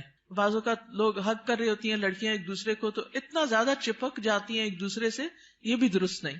اور پھر اس طرح بھی کہ وہ اپنے شوہر سے اس کا حلیہ بیان کرے، یعنی جس طرح وہ فیل کرے اس عورت کو، پھر گھر جا کے اپنے میاں کو اس کی ساری تعریف کر کے بتائے کہ گویا وہ اسے دیکھ رہا ہے. یا تمہارے دائیں ہاتھ جن کے مالک ہوئے، لونڈیاں اور غلام مراد ہیں یہاں، لیکن جو گھریلو ملازمین ہیں یہ لونڈی غلام میں شامل نہیں ہوتے، ان سے احتیاط برتنی چاہیے. گھریلو مرد ملازمین کے ساتھ گفتگو میں محتاط رویہ اختیار کرے، جیسے ڈرائیور ہو، چوکیدار ہو، ان کے ساتھ بہت ہنس ہنس کے بات کرنے کی ضرورت نہیں. مذکورہ بالا تمام رشتوں کے سامنے زینت کا اظہار کرتے ہوئے ان کے مقام اور احترام کو پیش رکھیں. جوان بچوں کے سامنے سینہ اور گریبان کھولنے میں احتیاط برتیں، یعنی ان میں سے جو بھائی جوان ہیں یا بیٹے جوان ہیں یا پوتے وغیرہ، تو ان کے سامنے اپنے سینے کو بہت نمایاں نہ کریں، اور اسی طرح اپنے سطر کو چھپا کر رکھیں. سیدنا انس بیان کرتے ہیں کہ نبی کریم صلی اللہ علیہ وسلم فاطمہ رضی اللہ تعالی عنہا کے لیے غلام لائے جو آپ نے ان کو ہبہ کر دیا. انس رضی اللہ عنہ نے کہا کہ فاطمہ پر اس وقت ایسا کپڑا تھا جب وہ اسے اپنے سر پر اوڑھتی تو ان کے پاؤں تک نہ پہنچتا، جب وہ اسے اپنے پاؤں چھپاتی تو سر پر نہ رہتا. یاد رکھیے وہ پاؤں بھی چھپا رہی تھی. جبکہ نبی کریم صلی اللہ علیہ وسلم نے ان کی یہ الجھن دیکھی تو فرمایا بے شک تمہارے لیے کوئی حرج نہیں، تمہارے سامنے صرف تمہارے والد اور تمہارا غلام ہے. اس غلام کا نام عبداللہ بن مسعدہ تھا. یہ فزاری تھے، سخت سیاہ فام. سیدہ فاطمہ نے انہیں پرورش کر کے آزاد کر دیا تھا رضی اللہ تعالی عنہا. اب التابعین غیر اولی الاربۃ من الرجال، یا پیروی کرنے والے غیر حاجت مند مرد، یعنی یہ کون سے مرد ہیں جن سے پردے میں نرمی اختیار کی جا سکتی ہے؟ نکاح کی حاجت نہ رکھنے والا. بعض ہوتے ہیں نا بچپن سے خاندانوں کے ساتھ لگ جاتے ہیں اور وہ پوری زندگی ایک بچوں کی طرح ہی ساتھ ہوتے ہیں، اور پھر بڑھاپے کی عمر میں ان کا کوئی اور ٹھکانہ نہیں ہوتا، تو وہ یعنی کہ گھروں میں اگر ہوتے ہیں ان کو گھر کی جو لڑکیاں ہیں وہ اپنی بیٹیوں کی طرح ہی ہوتی ہیں، اور ویسے بھی انہیں شادی کا کوئی شوق نہیں ہوتا. عورتوں سے رغبت نہ رکھنے والا، بدھو قسم کا، بے وقوف بدھو جس میں شہوت نہ ہو، بالکل بوڑھا. بعض اوقات ایسے بچے ہوتے ہیں نا اسپیشل بچے کہ جن کو کوئی مینٹلی ان کو کوئی سمجھ نہیں ہوتی، جنسی خواہشات سے آری. مخنث اور ہجڑے جن میں کوئی شہوت نہ ہو، یہ یاد رکھیے، کیونکہ بعض ہجڑے جو ہیں ان کے اندر سب کچھ ڈیولپڈ ہوتا ہے، لیکن ان افراد کے سامنے زینت کا اظہار کرتے ہوئے بھی احتیاط کا دامن نہ چھوڑیں، پھر بھی محتاط رہیں۔ غیر اولی الاربا سے مراد وہ بے خبر ہے جس میں شہوت نہ ہو، یہ سیدنا ابن عباس کا قول ہے۔ اب الطفل الذین لم یظہروا علی عورات النساء، یا وہ بچے جو عورتوں کی چھپی ہوئی باتوں سے ابھی واقف نہیں ہوئے، نابالغ بچے جن کا جنسی شعور بیدار نہ ہوا ہو، جو کم عمری کی وجہ سے عورتوں کے حالات اور مخصوص اوصاف سے واقف نہ ہو، جن کو کوئی سمجھ نہ ہو پیریڈز کیا ہوتے ہیں، اور یعنی ابھی ان کی عورتوں سے متعلق جو خاص باتیں ہیں ان کو سمجھ نہ ہو۔ ابن کثیر کہتے ہیں جب بچہ بالغ ہو یا بلوغت کے قریب ہو اور ان چیزوں کو جانتا پہچانتا ہو، بدصورت اور خوبصورت عورت میں تمیز کر سکتا ہو، یعنی جس دن بچہ یہ کہ نا ماما وہ بہت خوبصورت ہے، تو اسے عورتوں کے پاس نہ آنے دیا جائے۔ یہ ابن کثیر کی تفسیر ہے۔ کسی خاص عمر کی یہاں قید نہیں، بچے کی سمجھ کے مطابق احتیاط سے کام لیتے ہوئے زینت کا اظہار کرے۔ لیکن افسوس ہوتا ہے ان خواتین پر جو اچھے بھلے جوان لڑکوں کو گلے لگا لیتی ہیں، یا ان کے سر پہ ہاتھ پھیرنے لگتی ہیں، یا ہاتھ ملانا شروع کر دیتی ہیں، یہ بھی اس حکم کے منافی ہے، چاہے بچپن سے اس بچے کو آپ نے پالا ہی کیوں نہ ہو۔ وَلَا يَضْرِبْنَ بِأَرْجُلِهِنَّ لِيُعْلَمَ مَا يُخْفِينَ مِنْ زِينَتِهِنَّ، اور وہ اپنے پاؤں مارتی ہوئی نہ چلیں کہ جو وہ اپنی زینت میں سے چھپاتی ہیں اس کو جان لیا جائے، یعنی مردوں کو متوجہ کرنے والی چال نہ چلیں، یعنی چلتے ہوئے بھی ایک وقار کا خیال رکھیں۔ جھنکار والی پازیب نہ پہنے، یعنی پاؤں کا زیور ایسا کہ جو چن چن کرے اور بازار میں دوسروں کو متوجہ کرے، وہ نہیں پہنے، باہر گھر میں پہن سکتے ہیں۔ آواز پیدا کرنے والا جوتا استعمال نہ کرے، یعنی جیسے بہت ہائی ہیل پہن کے پھر وہ ٹک ٹک ٹک سے سب متوجہ ہو جاتے ہیں، اس سے بھی بچیں۔ تیز خوشبو استعمال نہ کریں۔ ابن کثیر کہتے ہیں اس ممانعت میں ہر وہ چھپی ہوئی زینت داخل ہے جو حرکت کرنے سے ظاہر ہو جائے۔ اسی ضمن میں عورت کو خوشبو لگا کر باہر نکلنے سے بھی منع کیا گیا ہے کہ لوگ اس کی خوشبو محسوس کریں۔ زمانہ جاہلیت میں رواج تھا کہ عورت جب راستے میں چلتی اور اس نے پاؤں میں پازیب پہنی ہوتی جس کی آواز سنائی نہ دیتی تو وہ اپنے پاؤں زمین پر اس طرح مارتی جس سے مردوں کو پازیب کی جھنکار سنائی دیتی، تو اللہ تعالیٰ نے مومن عورتوں کو ایسا کرنے سے منع کر دیا۔ نبی کریم صلی اللہ علیہ وسلم نے فرمایا ہر آنکھ زنا کرتی ہے، اور عورت جب خوشبو لگا کر کسی مجلس سے گزرتی ہے تو وہ ایسی اور ایسی ہے، یعنی زانیہ ہے۔ تو اس لیے خوشبو کے معاملے میں بھی احتیاط برتیں، ایسی خوشبو نہ لگائیں کہ جو پھیل رہی ہو، خصوصاً اگر آپ بازار سے ہو کر گزر رہے ہیں یا مردوں کے ساتھ آپ کا کسی بھی طرح کا کوئی انٹریکشن ہے، یا گھر میں کوئی ایسا رشتہ دار ہے کہ جو محرم نہیں ہے۔ وَتُوبُوا إِلَى اللَّهِ جَمِيعًا أَيُّهَا الْمُؤْمِنُونَ لَعَلَّكُمْ تُفْلِحُونَ، اور اے مومنو سب کے سب اللہ کی طرف توبہ کرو تاکہ تم فلاح پاؤ۔ اس میں پچھلے گناہوں پر ندامت کا اظہار کریں، یعنی اللہ تعالیٰ کے سامنے، آئندہ گناہ نہ کرنے کا عہد کریں، اپنی اصلاح کی ہر ممکنہ کوشش کریں، ان لغزشوں اور غلطیوں سے توبہ کریں جو پردے کے معاملے میں اب تک ہوتی رہیں، آئندہ زندگی کے لیے اپنے طرز عمل کی اصلاح ان ہدایات کے مطابق کر لیں جو اللہ اور اس کے رسول صلی اللہ علیہ وسلم نے دی ہیں۔ اللہ تعالیٰ کا ارشاد ہے وَهُوَ الَّذِي يَقْبَلُ التَّوْبَةَ عَنْ عِبَادِهِ وَيَعْفُو عَنِ السَّيِّئَاتِ وَيَعْلَمُ مَا تَفْعَلُونَ، اور وہی ہے جو اپنے بندوں کی توبہ قبول کرتا ہے اور ان سے درگزر فرماتا ہے، اور وہ جانتا ہے جو تم عمل کرتے ہو۔ دیگر محارم حقیقی چچا اور ماموں بھی محرم ہیں، کیونکہ بھتیجی اور بھانجی سے نکاح نہیں کیا جا سکتا۔ رضائی رشتے بھی نسبی رشتوں کی طرح محرم ہیں، ان کے سامنے بھی زینت کا اظہار جائز ہے۔ اللہ تعالیٰ کا ارشاد ہے تم پر تمہاری مائیں اور تمہاری بیٹیاں اور تمہاری بہنیں اور تمہاری پھپھیاں اور تمہاری خالائیں اور بھائی کی بیٹیاں اور بہنوں کی بیٹیاں حرام کر دی گئی ہیں۔ رسول اللہ صلی اللہ علیہ وسلم نے فرمایا بے شک اللہ نے رضاعت سے بھی ان رشتوں کو حرام کر دیا جن کو نسب سے حرام کیا گیا۔ حجاب مسلمان عورت کی شناخت ہے، مسلمان عورت حجاب سے پہچانی جاتی ہے، وہ دوسروں سے الگ ہو جاتی ہے۔ اللہ تعالیٰ کا ارشاد ہے اے نبی اپنی بیویوں اور بیٹیوں اور مومن عورتوں سے کہہ دیجئے، بیویاں بیٹیاں اور مومن عورتیں سب کی سب وہ اپنے چادروں کے پلو اپنے اوپر لٹکا لیا کریں۔ اس طرح زیادہ توقع ہے کہ وہ پہچان لی جائیں، یعنی حجاب کی وجہ سے پہچان لی جائیں، نہ کہ حجاب اتار کے پہچان لی جائیں۔ حجاب اتار کے تو ایک عورت عام عورت کی طرح ہی لگے گی نا، تو ایذا نہ دی جائیں، اور اللہ بہت بخشنے والا بے حد رحم کرنے والا ہے۔ یہ ایذا کون سی ہے؟ سیکسول ہراسمنٹ، کہ جب عورت کسی مرد کو اٹریکٹ کرتی ہے تو پھر وہ اس کے پیچھے آتا ہے اور اس کو نقصان دینا چاہتا ہے۔ مردوں سے بھی خطاب کیا گیا۔ نظر اور شرمگاہ کی حفاظت کا حکم صرف عورتوں کے لیے نہیں بلکہ مردوں کے لیے بھی ہے۔ اللہ تعالیٰ کا ارشاد ہے مومن مردوں سے کہہ دیجئے اپنی نگاہیں نیچی رکھیں اور اپنی شرمگاہوں کی حفاظت کریں، یہ ان کے لیے پاکیزہ تر ہے، بے شک اللہ خبر رکھنے والا ہے اس کی جو وہ کرتے ہیں. یعنی اللہ سبحانہ تعالیٰ کو سب پتا ہے کہ وہ نگاہیں نیچی رکھتے ہیں یا نہیں رکھتے. سیدنا جریر بن عبداللہ سے روایت ہے، وہ کہتے ہیں میں نے رسول اللہ صلی اللہ علیہ وسلم سے اچانک نظر پڑ جانے کے بارے میں سوال کیا تو آپ صلی اللہ علیہ وسلم نے مجھے حکم دیا کہ میں اپنی نظر پھیر لوں، یعنی اگر کسی عورت پر نظر پڑ جائے تو پھر اس کو دوسری طرف پھیر لوں. نظر کی حفاظت دراصل شرمگاہ کی حفاظت ہے. جس نے اپنی نظر کو آزاد چھوڑ دیا اس نے اسے ہلاکت کے گڑھے میں ڈال دیا، اور نظر ہی عام حادثات کی اصل ہے جو انسان کو پہنچتے ہیں. یہ ابن القیم کا قول ہے.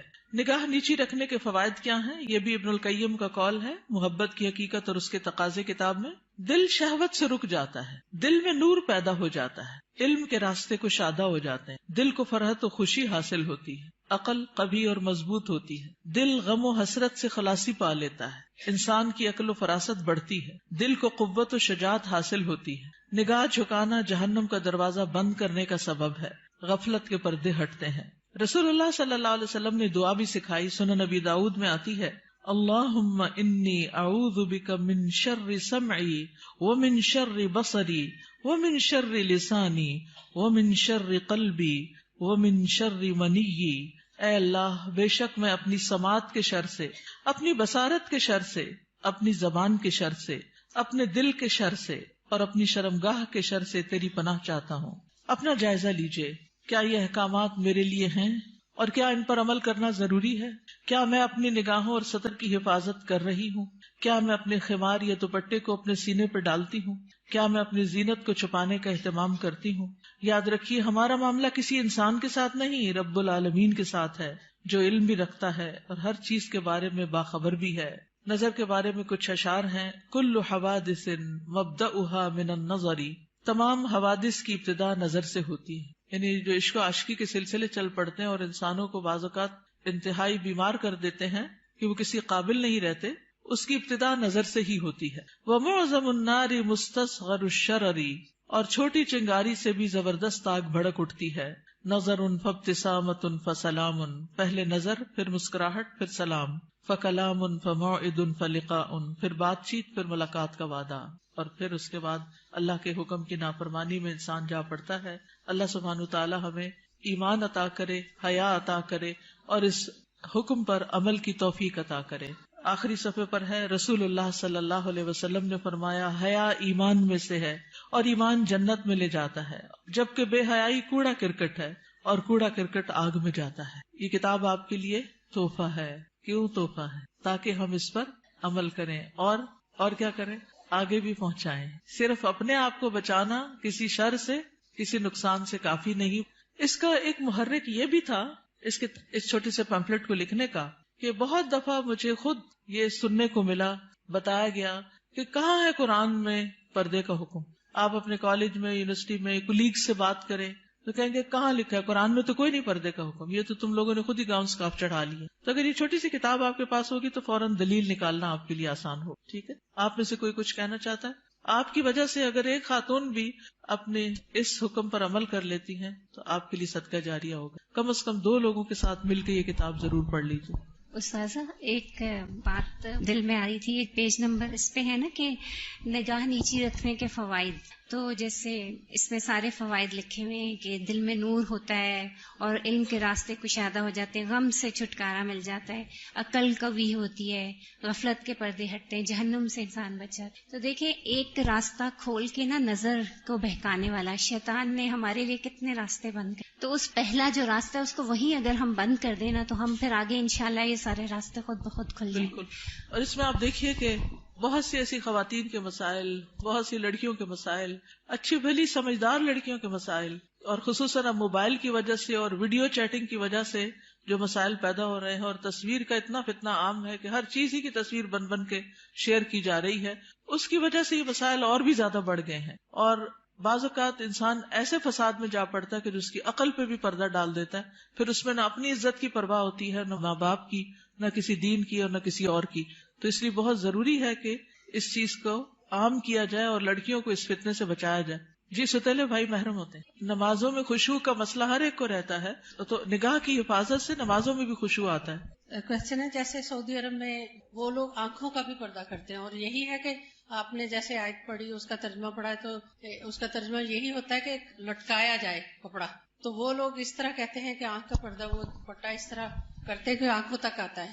تو اس میں آپ کیا کہیں گے؟ اور دوسرا یہ کہ ان کا جو گاؤن ہے وہ پاؤں کے نیچے تک ہوتا ہے، کیا یہ حالات؟ جی گاؤن نیچے تک ہونا چاہیے، ٹخنے ننگے نہیں ہونے چاہیے. اور ابھی یہ زمین کو جو ٹچ کر رہا ہوتا ہے. جی تو آنکھ کے پردے میں آپ کیا کہتے ہیں اس میں؟ جس طرح وہ لوگ کرتے ہیں جی، جتنا انسان اپنے آپ کو ڈھانک سکے اتنا ہی بہتر ہے. مطلب وہ لوگ پلہ جو ہے اوپر کر کے کرتے ہیں، لیکن ہمارے یہاں ایسا کوئی دیکھیے ہمارے یہاں بھی جب میں چھوٹی ہوتی تھی تو اس وقت جو نقاب ہوتا تھا وہ پورے جارجٹ کے کپڑوں کا وہ نیچے ڈالتے تھے. میں خود یونیورسٹی میں، پنجاب یونیورسٹی میں جب میں پڑھتی تھی تو میرے اپنے نقاب اسی طرح کا لگا ہوا تھا، اور جو ینگ ٹیچرز ہوتے تھے ان کی کلاسوں میں پورا ڈال کے بیٹھتی تھی، سامنے نہیں دیکھتی تھی.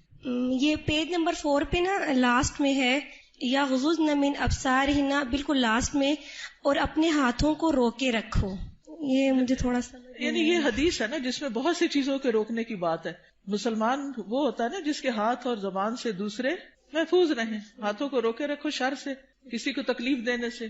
خاص طور پر عورتوں کو سوچنا چاہیے اس موقع پر. چلے آپ نے ہاتھ کا ذکر کر ہی دیا، وہ مائیں اللہ کو کیا حساب دیں گی جو بات بے بات پر اور شوہر سے بھی ناراضگی اور کسی اور کے ساتھ بھی جو انبن ساس کا بھی غصہ سارا بچوں پہ نکالتی، بات بات پہ بچوں کی پٹائی کرتی ہیں. آج ہی ایک بچی نے مجھے تقریباً 7 منٹ کا میسج بھیجا جس میں رو رو کے وہ ذکر کر رہی تھی کہ میں بچپن سے اپنی ماں سے کس طرح پٹتی آ رہی ہوں، کہ اگر اس کے ہاتھ میں ڈنڈا ہے تو اس نے ڈنڈا مار دیا، ہتھوڑی ہے تو ہتھوڑی مار دی، دیگچا ہے تو دیگچا مار دیا. اور چھوٹی موٹی گالیاں بھی نہیں، اگر ہم کسی وجہ سے اوپر چڑھ گئے تو کہا طوائف ہو تم بھی کوٹھے پہ بیٹھو گی. اور اس قدر غلیظ لینگویج کہ میں پریشان ہوگی سن کے کہ ہمارے مسلمان معاشرے میں ایسی مائیں بھی ہیں. تو یہ ہے ہاتھوں کو روکنے کا مطلب کہ جس پر ہاتھ چلانے کا بس چلتا ہو اس سے اپنے آپ کو روک کے رکھیں.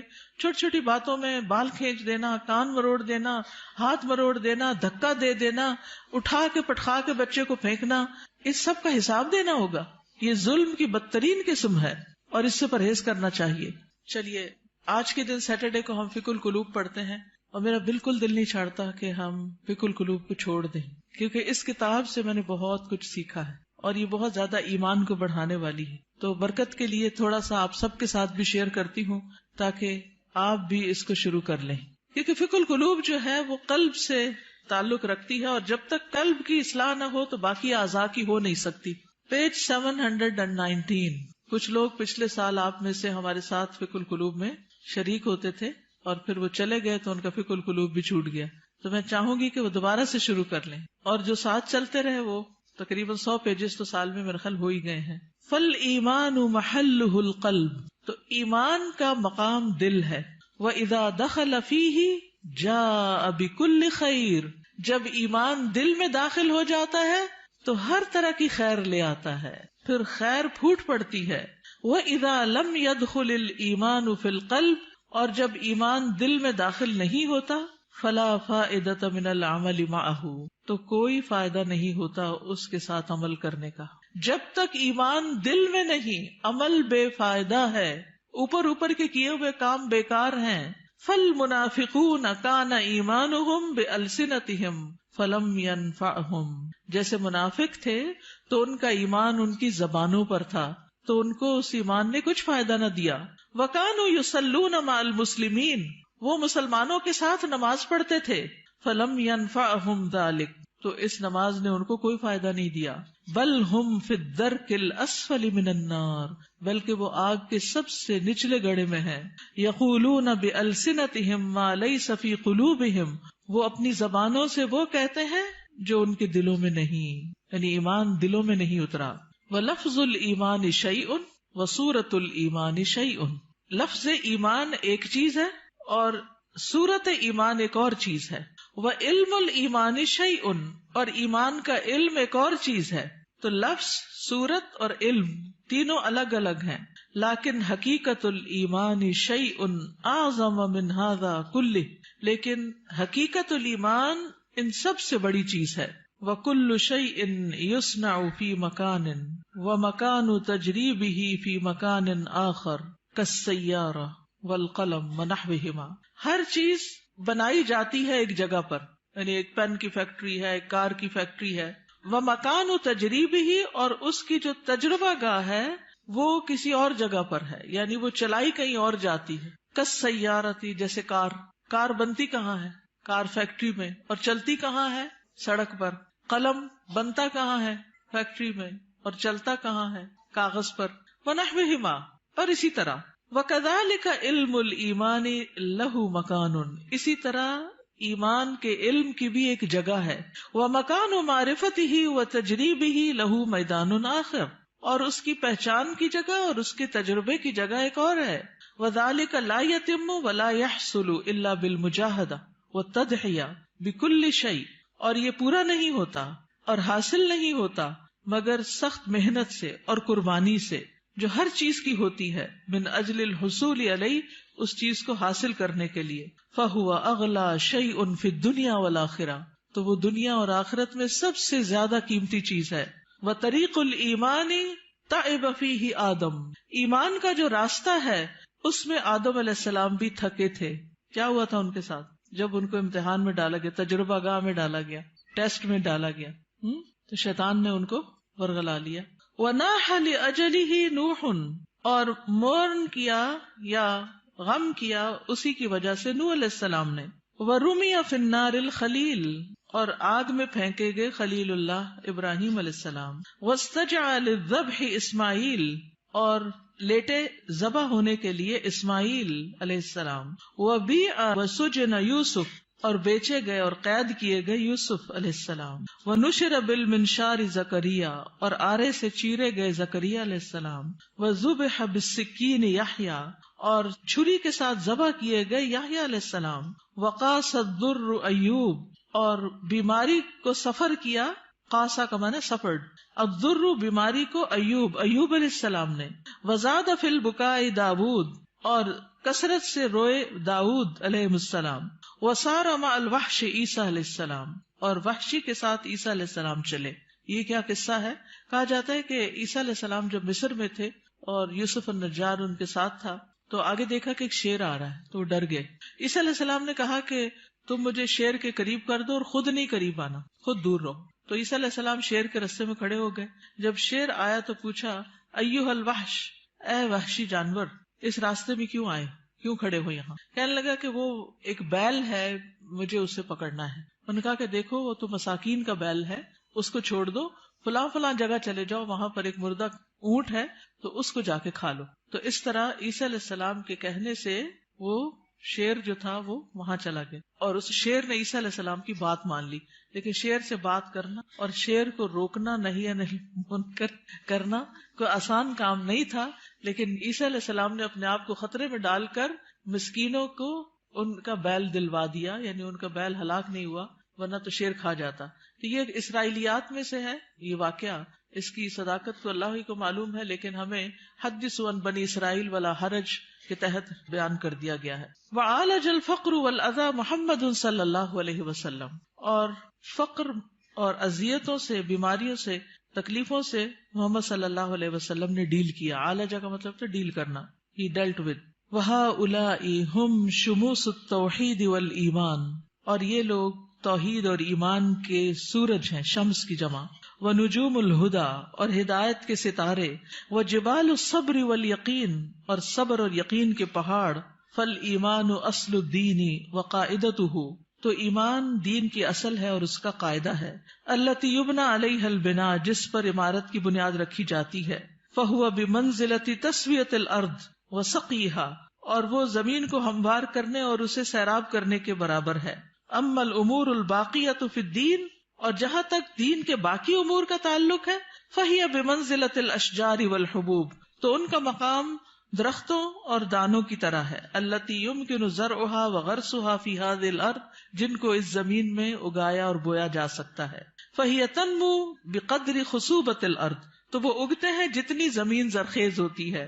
واستعدادها کما انہا تثمر بقدر الجہود المبذولۃ فی تمہید الارض وسقیہا، جس طرح وہ پھل لاتی ہے جتنی اس پہ محنت کی جاتی ہے زمین کو تیار کرنے، ہموار کرنے اور اس کو سیراب کرنے میں. فالایمان ہوا ارض الدین، کتنا خوبصورت جملہ ہے چھوٹا سا. ایمان دین میں زمین کی طرح ہے. والدعوۃ نبتها وطلعها، اور دعوت دین کیا ہے؟ اس کا پودا اور اس کا خوشہ. والعبادۃ ثمرتها وزینتها، اور عبادت اس کا پھل اور اس کی خوبصورتی. والعلم یرویها ویسقیها، علم اس پودے کو سیراب کرتا ہے اور اسے ہرا بھرا کرتا ہے. والجنۃ ورضا الرب غایتها، اور جنت اور رب کی رضا یہ اصل گول ہے، اصل غایت ہے، اصل مقصد ہے. ولا يمكن ان نحصل على حقیقت الایمان الا اذا تيقنا ان جميع المخلوقات في السماوات والارض قویها وضعیفها كالحیۃ المیتۃ. ہم ایمان کی حقیقت کو اس وقت تک نہیں پا سکتے جب تک ہمیں یقین نہ ہو کہ ساری کی ساری مخلوقات، آسمانوں کی اور زمین کی، ان کی مضبوط اور ان کی ضعیف یہ مردہ سانپ کی طرح ہے. لا تنفع ولا تضر، جو نہ فائدہ دے سکتی ہے نہ نقصان. یہ ہے اصل ایمان، ایسا یقین کہ نہ کوئی فائدہ دے سکتا نہ کوئی نقصان دے سکتا ہے. مگر مردہ سانپ سے تو آپ نہیں ڈرتے نا، تو لوگوں کا ڈر بھی نہیں ہونا چاہیے. لیکن جب ہم لوگوں سے ڈرتے ہیں، یعنی اس سینس میں ڈرتے ہیں کہ اگر میں نے اس کی بات نہ مانی، یہ مجھے کہہ رہا ہے حجاب اتار دو، نہیں مانی تو پھر کیا ہوگا، میرا تو بڑا نقصان ہو جائے گا، یا یہ مجھے جو کہہ رہا ہے میں اسے کر لوں ورنہ مجھے ایسا اور ایسا نقصان ہو جائے گا. تو بہت سے لوگ اللہ کی نافرمانی کے کام جو ہیں وہ صرف لوگوں کے ڈر سے کرتے رہتے ہیں کہ لوگ کیا کہیں گے. تو یاد رکھیے ساری مخلوقات مردہ سانپ کی طرح، یہ جملہ یاد رہے گا. جب یہ یاد رہے گا نا تو پھر اللہ کا حکم ماننا مشکل نہیں رہے گا. ولا تؤتی ولا تمنع الا بامر اللہ، نہ یہ دیتی ہیں نہ روکتی ہیں مگر اللہ کے حکم سے. وان کل شیء بید اللہ، اور یہ کہ ہر چیز اللہ کے ہاتھ میں ہے. وان ما سوى اللہ لیس بیدہ شیء، اور اللہ کے علاوہ جو بھی ہے اس کے ہاتھ میں کچھ نہیں. کما قال سبحانہ، جیسا کہ اللہ تعالیٰ کا فرمان ہے، الا لہ الخلق والامر تبارک اللہ رب العالمین. خبردار اللہ ہی کی ہے مخلوق اور حکم بھی اللہ ہی کا ہے، بہت بابرکت ہے اللہ جو رب ہے سارے جہانوں کا. میں یہ ضرور چاہوں گی کہ آپ اس کتاب کو پڑھیں.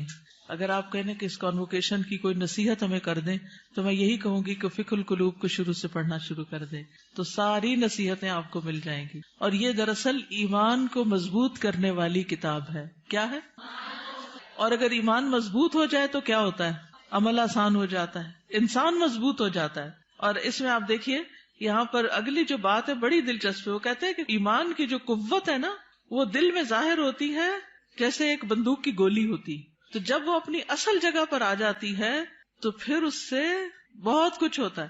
اور اگر وہ اپنی اصل جگہ پر نہیں تو کچھ بھی نہیں ہوتا، وہ کہیں بھی پڑی رہتی ہے، ایک شیشے کی گولی ہے بس. تو ایمان جب تک دل میں نہیں آتا، زبان پہ رہتا ہے تو فائدہ نہیں دیتا. تو ایمان کو لانا ہے دل میں، اور دل میں آئے گا علم کے ساتھ، اور علم کے لیے ضروری ہے فقہ القلوب.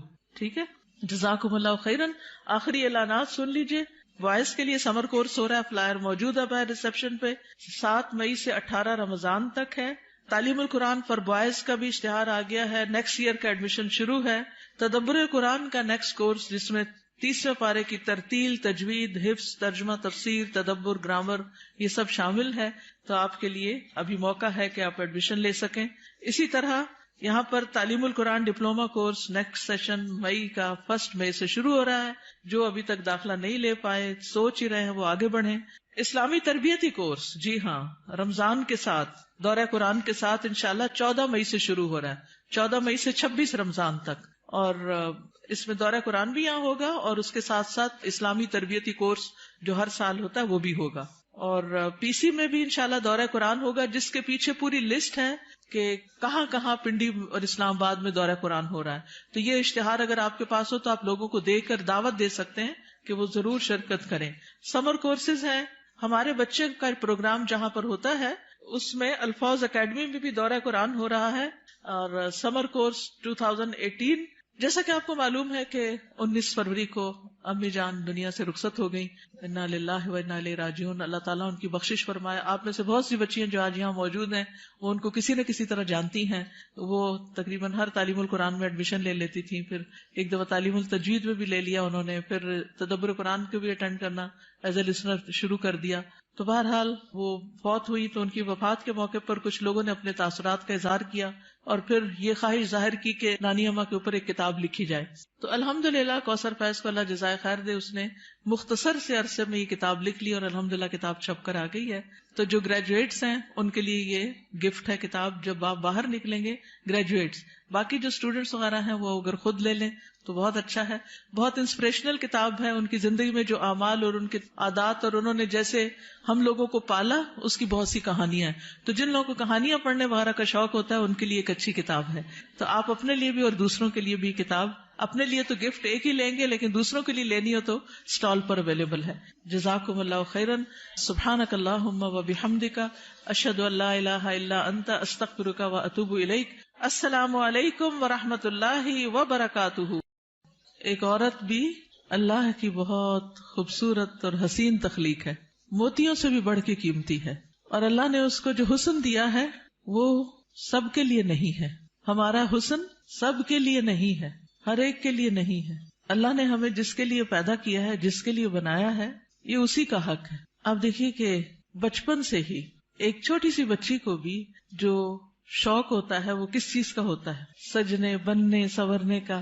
چھوٹے چھوٹے بچے ماؤں کی لپسٹکس کا کیا حال کرتے ہیں، صرف اپنے اوپر نہیں لگاتے، دیواروں پہ بھی لگا دیتے ہیں۔ اور اسی طرح قرآن مجید میں بھی آتا ہے افمن ينشأ فی الحلیۃ، کیا وہ جو زیورات میں پالی جاتی۔ تو سجنا، بننا، اچھا کپڑا، اچھا لباس، اچھا زیور، یہ عورت کی کمزوری ہوتی۔ ہر عورت کو کسی نہ کسی درجے میں تھوڑا یا زیادہ پسند ہوتا ہے۔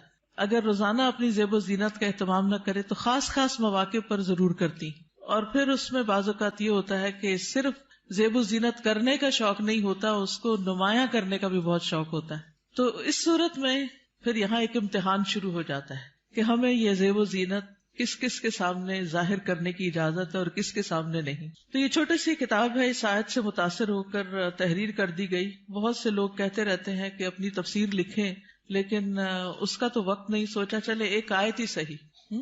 بلغوا انی ولو آیہ۔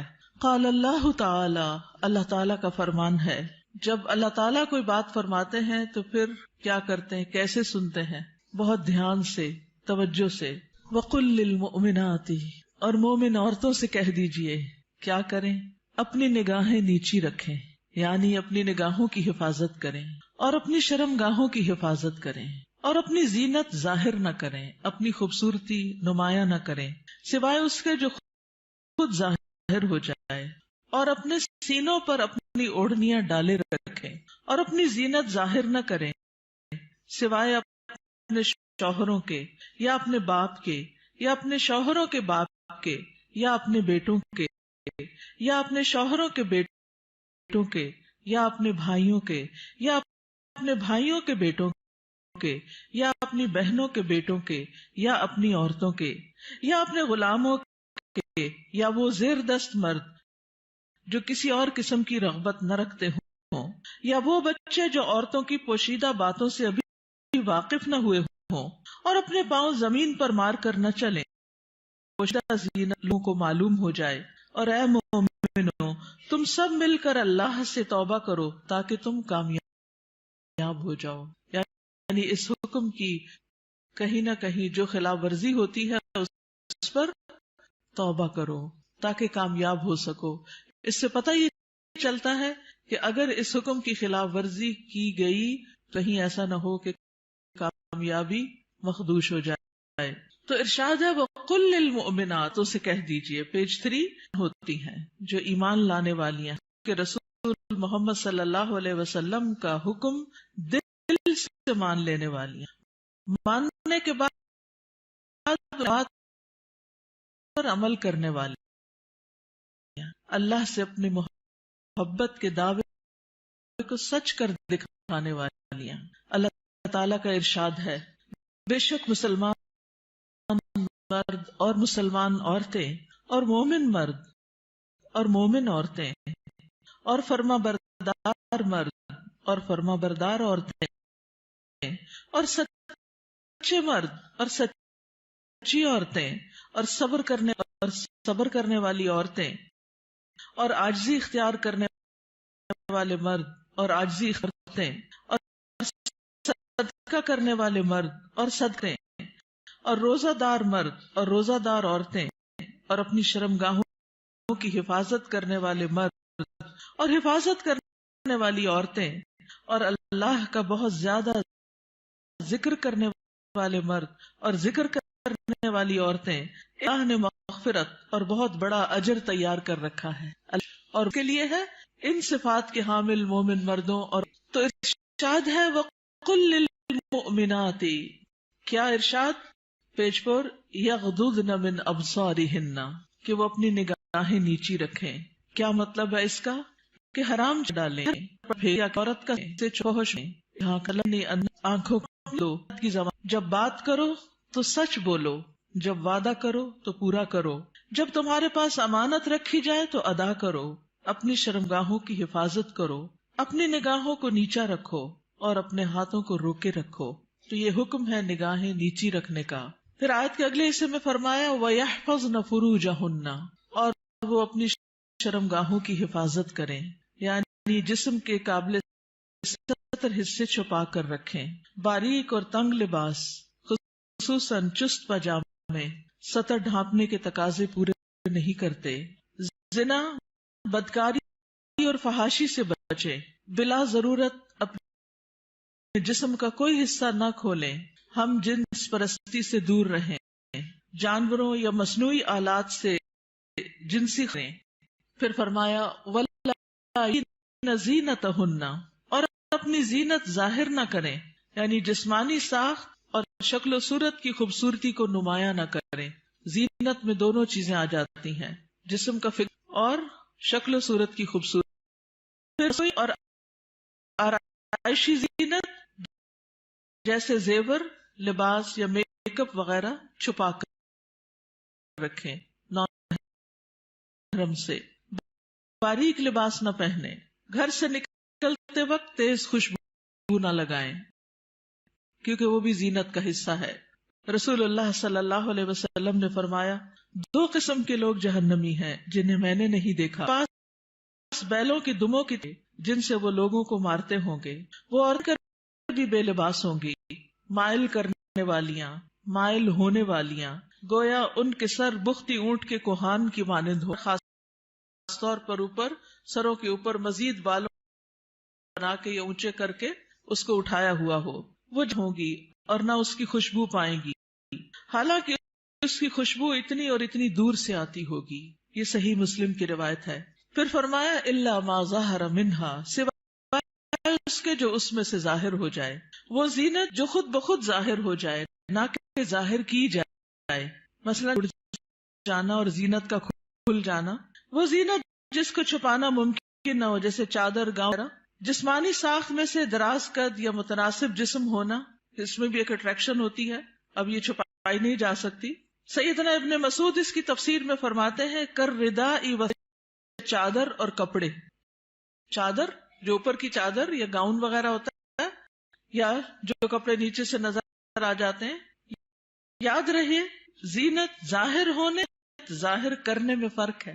ایک وہ ہے جو آپ خود کھول دیتے ہیں اور ایک وہ ہے اتفاق سے ہو جاتی ہے. پھر لِيَضْرِبْنَ بِخُمُرِهِنَّ عَلَى جُيُوبِهِنَّ، اور وہ اپنی اوڑھنیاں اپنے سینوں، خمار یعنی سر کے کپڑے یا دوپٹے سے خواتین سر، بال، کان اور سینہ ڈھانپ کر رکھیں. کیونکہ کچھ صاف پہنتی ہیں تو اس کو اتنا زیادہ اسٹرولر کی طرح لپیٹنا شروع کر دیتی ہیں کہ وہ بعض اوقات تو گلے کا کچھ ہوتا ہے اور سینہ تو پورا کھل جاتا ہے. بعض ایک پلو اوپر کر کے نقاب بنا لیتی ہے، ان کا آدھا سینہ نظر آ رہا ہوتا ہے، یعنی آدھا ڈھانکا ہوا نمایاں ہوتا ہے، وہ اور زیادہ اٹریکٹیو ہو جاتا ہے، زیادہ توجہ کھینچنے لگتا ہے. تو اس لیے اللہ اپنے سینے کے حسن کو چھپا کر رکھے مردوں سے، مرد کے لیے ایک فتنہ بن جاتا ہے. باریک دوپٹہ جس میں سے بال اور گردن جھلک رہے ہو وہ نہ اوڑھیں. زمانہ جاہلیت میں عورتیں پردے کا اہتمام نہیں کرتی تھیں، بلکہ جب کوئی عورت مردوں کے پاس سے گزرتی تو اپنے سینے کو کھول کے گزرتی. بسا اوقات وہ اپنی گردن، بالوں کی مینڈیاں اور کانوں کی بالیاں تک ننگا کر لیتی تھی. کیا کیا؟ گردن، بالوں کی مینڈیوں کی بالیاں، ان کو نکال لیتی تھی. اب بھی آپ نے دیکھا ہوگا بعض پہنتے کہ کانوں کا زیور باہر لگا ہوتا ہے. لہٰذا اللہ تعالیٰ نے مومن ایسے مواقع پر پردے کا اہتمام کریں آیا کرتی تھی. جب یہ آیت نازل ہوئی بِخُمُرِهِنَّ عَلَى جُيُوبِهِنَّ، تو ان سب نے اپنے تہ بندوں کو ان کی اوڑھنیاں بنا لی. یعنی جو نیچے تہ بند ہوتا ہے نا، جو نیچے پہنتے ہیں، تو انہوں نے کیا، اور اگر کپڑا نہیں ملا سر کا بنانے والا تو انہوں نے ان صحیح کر کے، یعنی اس کے کنارے وغیرہ کاٹ کے اس کو چادر کی شکل دے دی. پھر فرمایا زینتہن الا، اور وہ اپنی زینت ظاہر نہ کرے مگر. اب یہ آگے آ رہا ہے. پسند ہے کہ شوہر کے سامنے ہر طرح کی زینت کا اظہار کریں، سارا شوق یہاں پورا کریں. ٹھیک ہے، عورت اپنے شوہر کے سامنے حد درجہ اظہار زینت کر سکتی، جتنی کرنا چاہے کریں، جو کہ کسی دوسرے کے سامنے نہیں کر سکتی. یا اپنے باپوں کے لیے، باپوں میں کون کون آتا ہے؟ باپ، دادا، پردادا، نانا، پرنانا، اوپر تک آبا و اجداد جو بھی ہوں. رسول اللہ صلی اللہ علیہ وسلم کے بارے میں فرمایا بہترین عورت وہ ہے کہ جب تم اسے دیکھو تو شوہر کس طرح خوش ہوگا، پہنے کے اچھا لباس کے ساتھ اچھا زیب و زینت، زیور، میک اپ وغیرہ میں. لیکن بہت سی خواتین گھر میں تو کھانا پکاتے پکاتے کپڑوں میں اس قدر کھانے کی اسمیل آ جاتی ہے اور کچن میں پسینے سے برا حال ہو جاتا ہے. اور پھر جب شوہر گھر حال میں استقبال کرتے، اور پھر جب شوہر کو کھانا وغیرہ دے کے فارغ ہو کے جب اپنی سہیلی یا بازار جانا ہوتا ہے تو نہا دھو کے میک اپ وغیرہ کر کے نکل جاتی ہے، کیونکہ اب شوہر آ گیا گھر میں، وہ بچے سنبھالے گا جائیں. تو یہ بالکل الٹ ہے اس حکم کے جو ہمیں دیا گیا.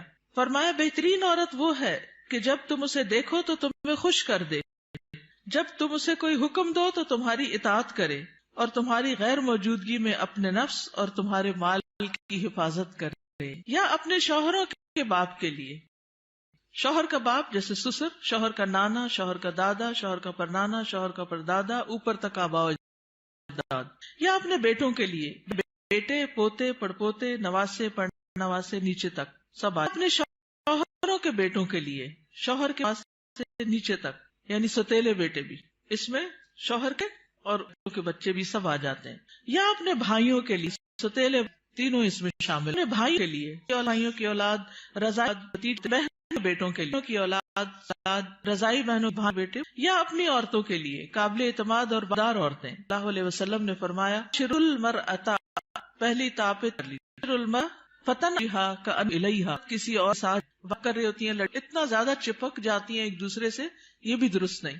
اور پھر اس طرح بھی کہ وہ اپنے شوہر سے اس کا حلیہ بیان کرے، یعنی جس طرح وہ فیل کرے اس عورت کو، پھر گھر جا کے اپنے میاں کو اس کی ساری تعریف کر کے بتائے کہ گویا وہ اسے دیکھ رہا ہے. یا تمہارے دائیں ہاتھ جن کے مالک ہوئے، لونڈیاں اور غلام مراد ہیں یہاں، لیکن جو گھریلو ملازمین ہیں یہ لونڈی غلام میں شامل نہیں ہوتے، ان سے احتیاط برتنی چاہیے.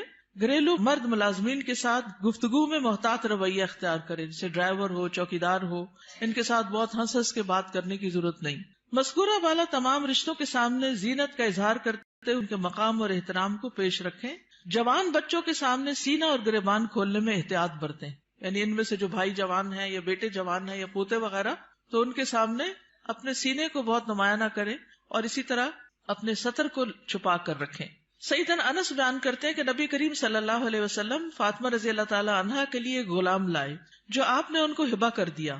انس رضی اللہ عنہ نے کہا کہ فاطمہ پر اس وقت ایسا کپڑا تھا جب وہ اسے اپنے سر پر اوڑھتی تو ان کے پاؤں تک نہ پہنچتا، جب وہ اسے اپنے پاؤں چھپاتی تو سر پر نہ رہتا.